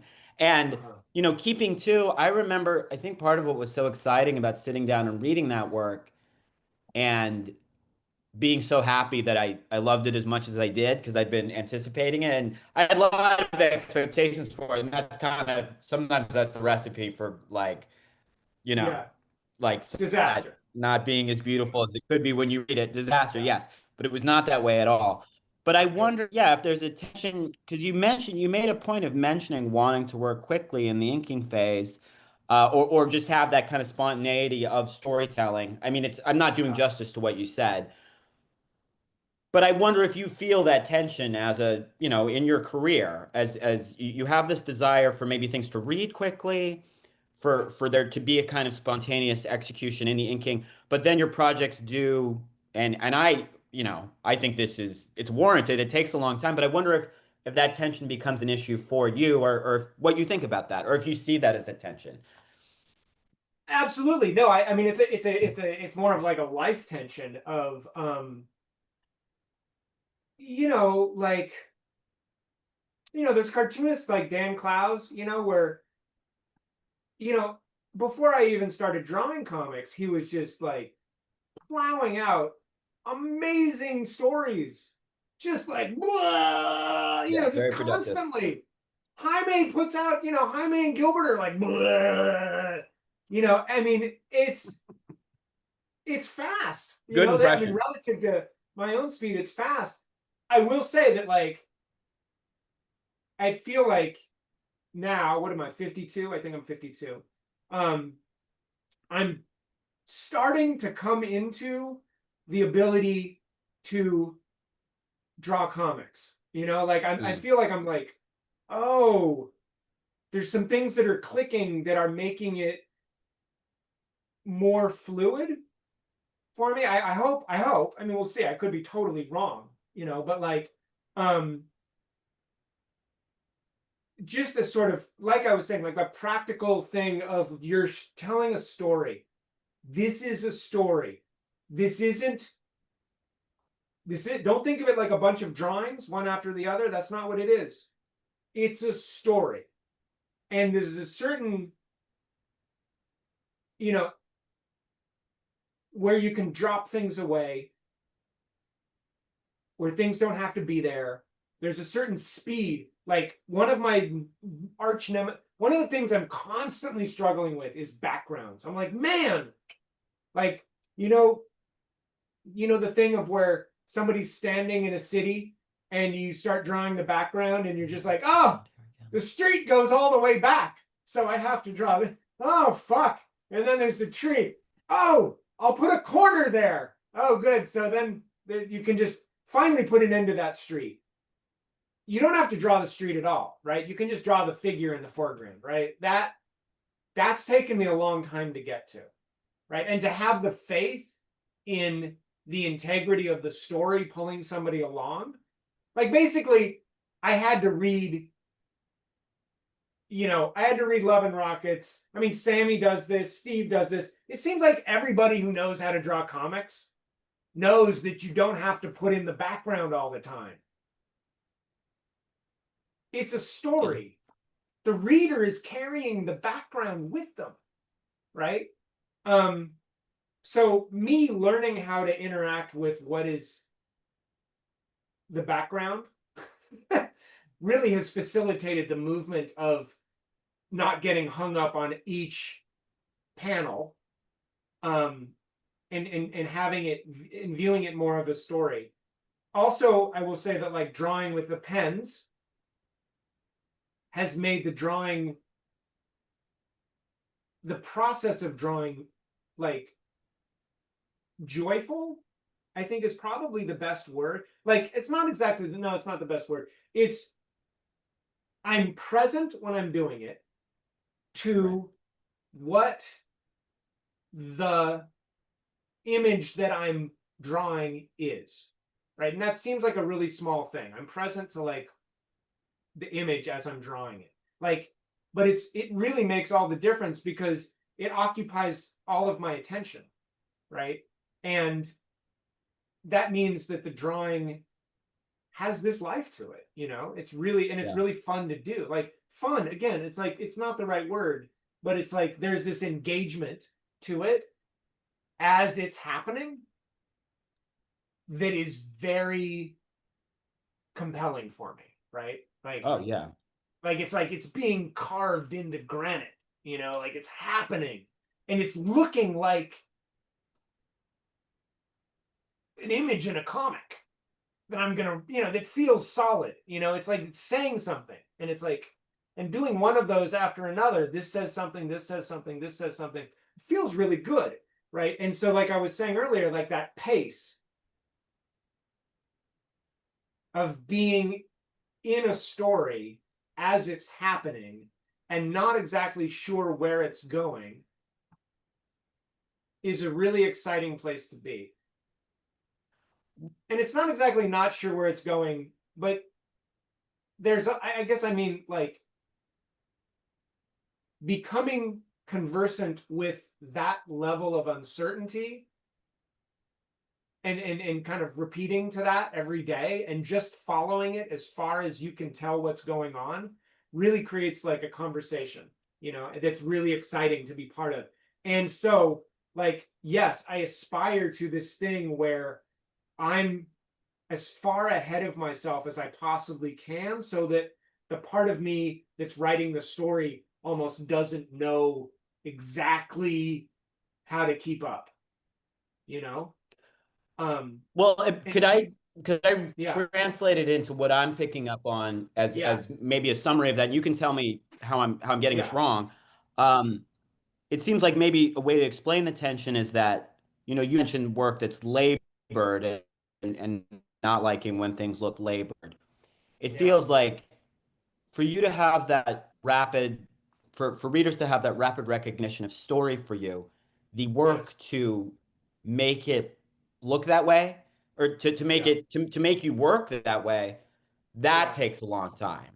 To make it as seamless, to make the reading experience as seamless as possible, to make it rapid in the creation takes quite a bit of work to do that. That's how it sounds to me, like what you're trying to say, yeah. which makes sense. No, I it mean, does. that in my experience of your work, like in because I actually have thought that I'm like Jordan's Yeah. work feels effortless. It doesn't feel labored, but Oh, comes out it comes out when it comes out, you know. yeah, that's right.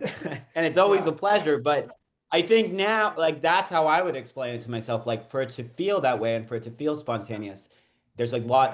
there's a lot of concentration and mental and emotional work on your part to get to that point. If that makes Absolutely. sense. Yes. I mean, yes. And part of that I'm working on developing, and I mean, you know, like I say this having done, I mean, it's shameful. Like 2025, I've done 11 pages. Like, and I say this as I'm like, man, I've really hit upon a process that I'm slamming through the pages. And I mean that Yes. because it's, Yeah. you know, of the 11 pages I've done in 2025, some of them I, you know, didn't count because I ended up getting rid of them. You know, there's these things, there's these missteps, and maybe part of that, like, because when a page is happening, it's happening, you know, and it happens quickly. I'm always surprised at like, wow, that page is done already. You know, it almost feels like I shouldn't be finishing, you know. Um, but there is a focus to it as well. I mean, yeah, here's another one. Like when I'm drawing, I forgot to talk about this part of it, but like, oh, I don't see them. I've got like these earplugs. Oh yeah, here they are. Like I wear these. I got this whole box of earplugs. You know, like I just like put earplugs in. You know, like I try to like close off every aspect of Hmm. my attentional awareness except for what's happening. you know, like, so I'm just Right. there completely.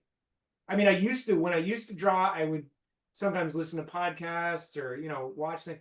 I can't do that anymore, you know, and it's not fun either. It's actually more enjoyable to just be fully there on the page, you know, like, because it's just, like I said, it just occupies the whole field of awareness. That's And beautiful. when it's really, you know, so this is the thing I think I like. It feels like I'm just kind of coming into something that I think a lot of other cartoonists have probably been doing, you know, the whole time, which is that kind of work where it's like, oh, now I'm drawing. Like, I'm not fucking around. I'm not like sketching. I'm not thinking about what I'm going to draw. I'm not wondering where it's going to go. I'm drawing. And also that thing of like committing to. There's a wonderful quote. I came across it the other day. Oh shit, I know where it is. Hold on. It was something I'd written down years and years and years and years and years ago. And it might be somewhere around here if I can find it. It was in a little book that I had written quotes that I liked in. And where is it? It was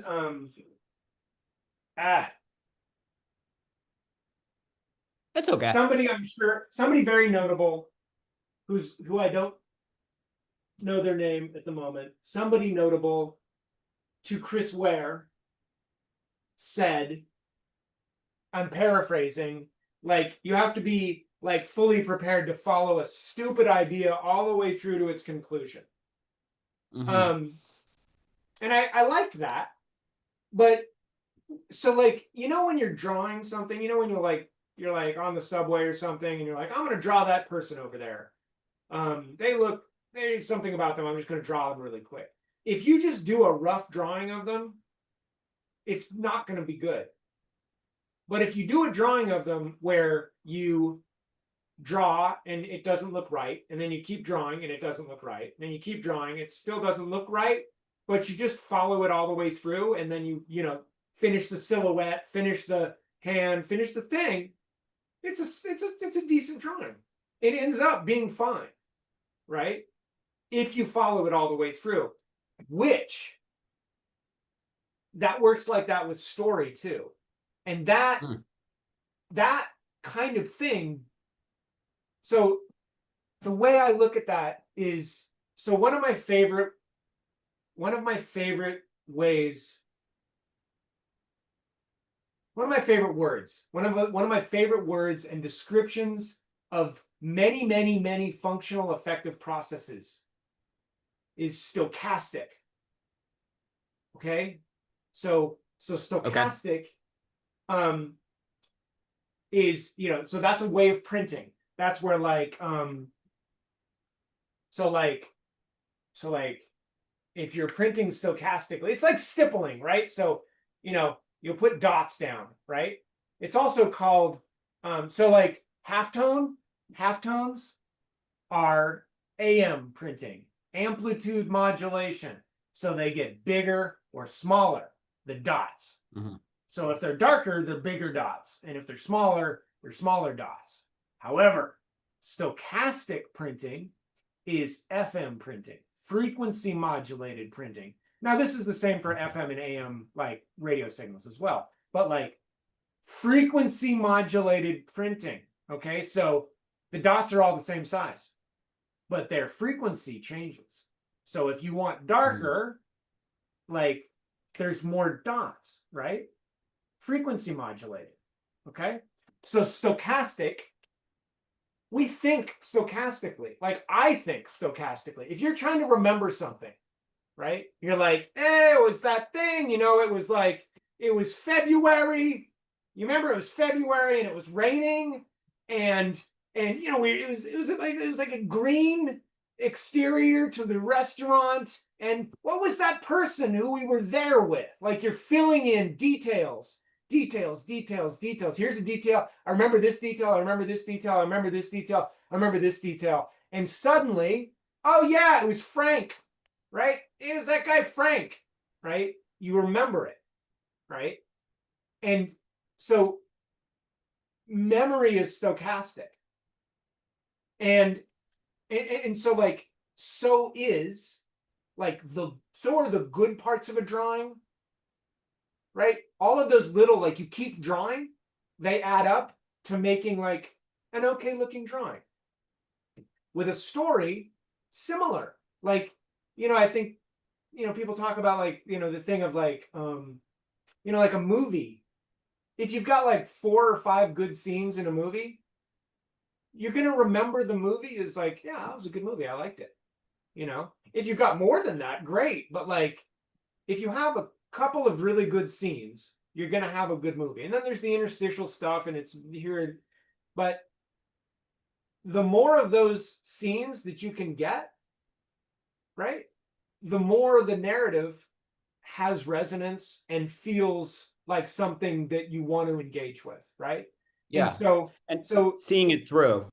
Yeah, and so by seeing it all the way through, the more opportunities you have to put those little things in there, right? Whereas if you're just like, it's a stupid idea, I'm not going to do it.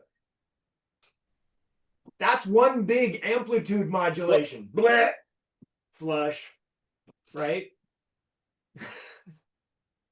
Well, I think maybe one way we could sum this up, and I'll just pay you one last compliment, Jordan, is that I think a lot of people, like, with whatever the economic model of art comics, literary comics are these days, there's the opportunity with if it's a medium that isn't the biggest bucks in the world, there's an opportunity to spend time on things, right? And if we're going to go back to the EC example, like, Johnny Craig, who I don't know if you're a fan of his, but I could see maybe there being affection that you have for him. Oh yeah, I've got affection for EC implodes, and whatever you could say, there's deficiencies to Johnny Craig, but in some ways he's so talented. I think Yeah, Klaus oh, like absolutely. tries to mention that he's one of the best of the best. Okay, EC implodes. Johnny Craig tries to get work at DC, and DC is like, you don't work fast enough.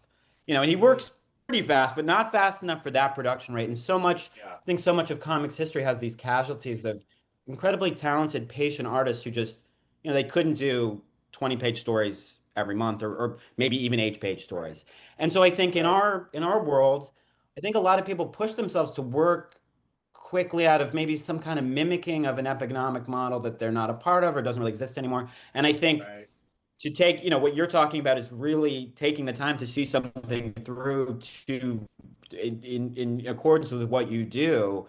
That's, Yeah. I mean, it's not, it's you have to be kind of brave to do that too, to say like, I'm going to spend the time on this, to make it as it should be. I think that's hopefully, I think in this talk, there'll be a lot that that's why I love these being on YouTube. There'll be a lot that I think artists can draw from this. And I think maybe that'll be something that can really be taken away from. The thing about that, I think, is that I think the best way, like I've heard like one's like relationship with anything that you return to again and again, right, described as a practice, right? Instead of like me working on a book right now, like, it's a lot easier for me to just be like, I've got this practice of like sitting at my drawing table, right? And I do these things. I just do it every day, and something comes out of that, right? Something comes out of that, Yeah. and I return to that in, you know, very much as a spiritual act, like 100%. Like, this is like, this is a way of relating to the world, in a very specific modality that it really resonates with me. It's something I feel like I can like do something in. Like, it's not, it's very specific, and the only way to find that and the only way to grow that is just returning again and again in that same spirit and being like, what's gonna happen? Like, what is the thing that like I want to talk about? And like, so much of it is like, when I started drawing comics, a lot of it was like, oh, let me just think of a story. It's like this one, it's like that one, oh, it's like that.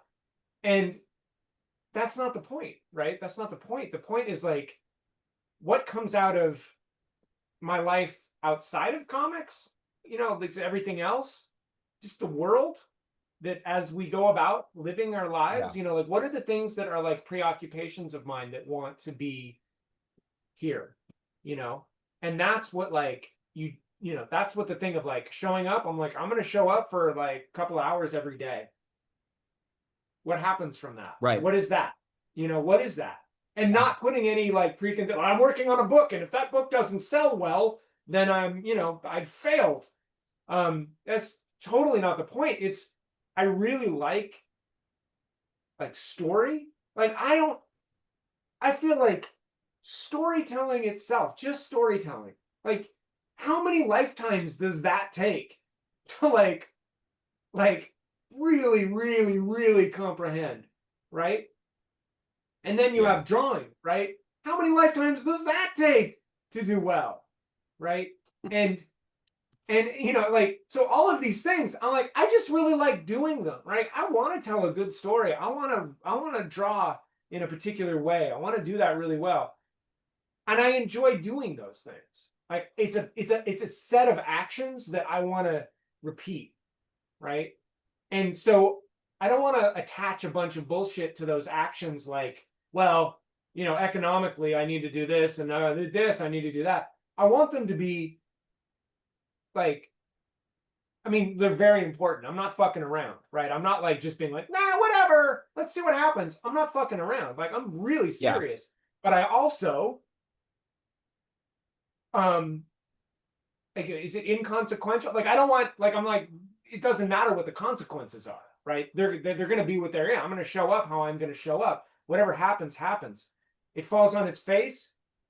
You know, I don't think it will because I don't think anything truly like deeply engaged with is going to fall on its face. Like there's something there, right?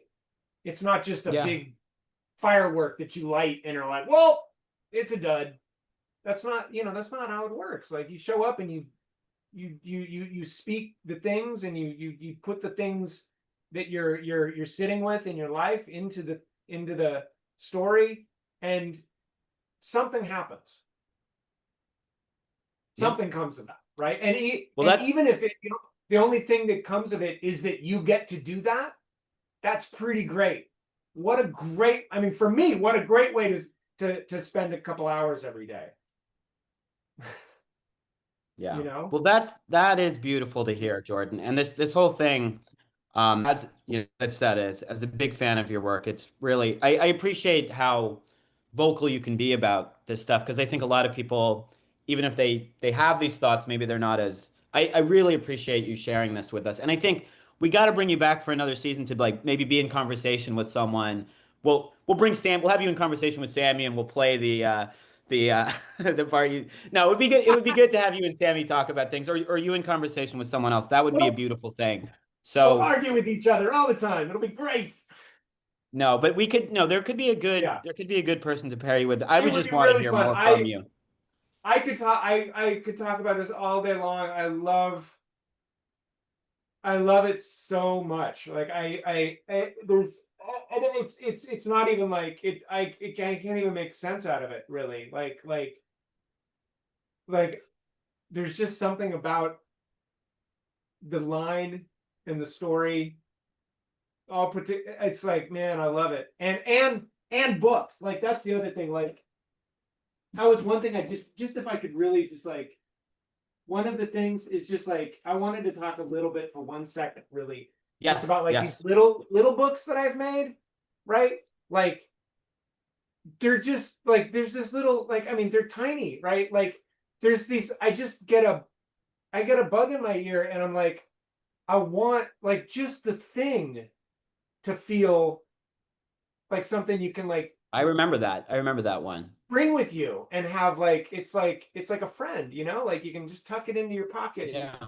You know, like it's like and it's printed on paper. Like it's like a paper companion in a way of like it's maybe it there's something of beauty in it that like you can take it with you and it like you carry that with you, you know, and it's that object, you know, and it's the words inside of it or the things that happen inside of it, it's a magical thing, you know, it's like a thing that carries a piece of awareness, of consciousness, and it can be so beautiful. And to make um the inside of it and the thing itself carry that, like, in Grand Central Station, if you I go to do. either corner in Grand Central Station Yes. and you talk at a just regular voice, you can hear the other person, right? You know that thing? Oh, I've never done that. That's amazing. Okay. So like, so that right there, that's what I want to do with the books, right? That's what I want to do with a book. The thing of that, the thing of whoever made Grand Central Station, I don't know the architect or architects that made Grand Central Station. I should know their name to tell this story Well, they were going to get rid of it, like, but we can thank Jackie Onassis. She saved it. okay, okay. So there's one name, but like the thing of, hey, the trains are all going to show up here. We need a place for all the trains to show up. The difference between that and we need a room that carries not just beauty in its environment, right? Not just an overwhelming abundance of beauty in a very public space, but to be made by someone so masterful that like you're gonna fill it with like secrets to be discovered that are like little like love letters. Like, how intimate is that? That you can stand all the way across the room from one other person, and by a trick of acoustics that is known by the master that built that, you're able to have a conversation with somebody across there. This very sweet experiential thing that's left there in the fabric of what's been made for somebody they don't know. Like that, so much love, so much love right there in the creation of something. Right. And to like, that's what, like to be able to bring that, like, to what you make. That's Well, I think a really lot such of a beautiful thing. people talk about the intimacy of comics, and I think a lot of people say that and they have a sense of what they mean by it, but they don't really articulate it. I think that's a beautiful articulation Yeah. of what the intimacy of comics could be at its highest. Yeah. At its highest. I mean, that's also what I was talking about with that book I was showing you with the space for your big fat thumbs, right? Yeah. That also is thinking of and having a relationship in real time with the person who's interacting with the work. A care for the other person. Yes. Like Yes. an appreciation for them. Consideration. Yeah. A And then consideration. it's not that you're going to present them with, it's not that you're going to present them with necessarily a saccharine thing within that care. Maybe you'll gouge at them. That's something in keeping too. I'm very appreciative, but at times that book gouges right back at me. So I think it's maybe people talk about these things and it feels like a kind of overly sentimental view of the art form, but it's creating a template that can contain non-sentimental things in it. So yeah, absolutely. I mean, just the fully thinking of the whole experience in a very intimate way with who's going to be experiencing that. Well, we should talk for another 2 hours about the intimacy of the form, but I think we're gonna leave things here. Thank you. So this was beautiful, Jordan. I really, really Absolutely cannot my pleasure. say that enough. Thank you so much. No, thank you. And I'm telling people that people that watch this on YouTube, get ready for Jordan's interview with Gary in the Comics Journal. That's gonna be even more beautiful. So, and for people still here, next week we are gonna have the symposium is gonna, I believe, I'm not sure who's doing this one. It might be Bill K or Ben. Leela Abderazak, an international cartoonist. So that'll be a great one. You can sign up the same way you signed up for this one. Jordan, thank you so much. And thank you so hope to much, talk to you Austin. soon. Okay. This was beautiful. Have a great night. Thanks again. Won't be as nice as this, but I'll try my best. Okay. Bye. Thank you, man. I'll see you. Bye for now. All right.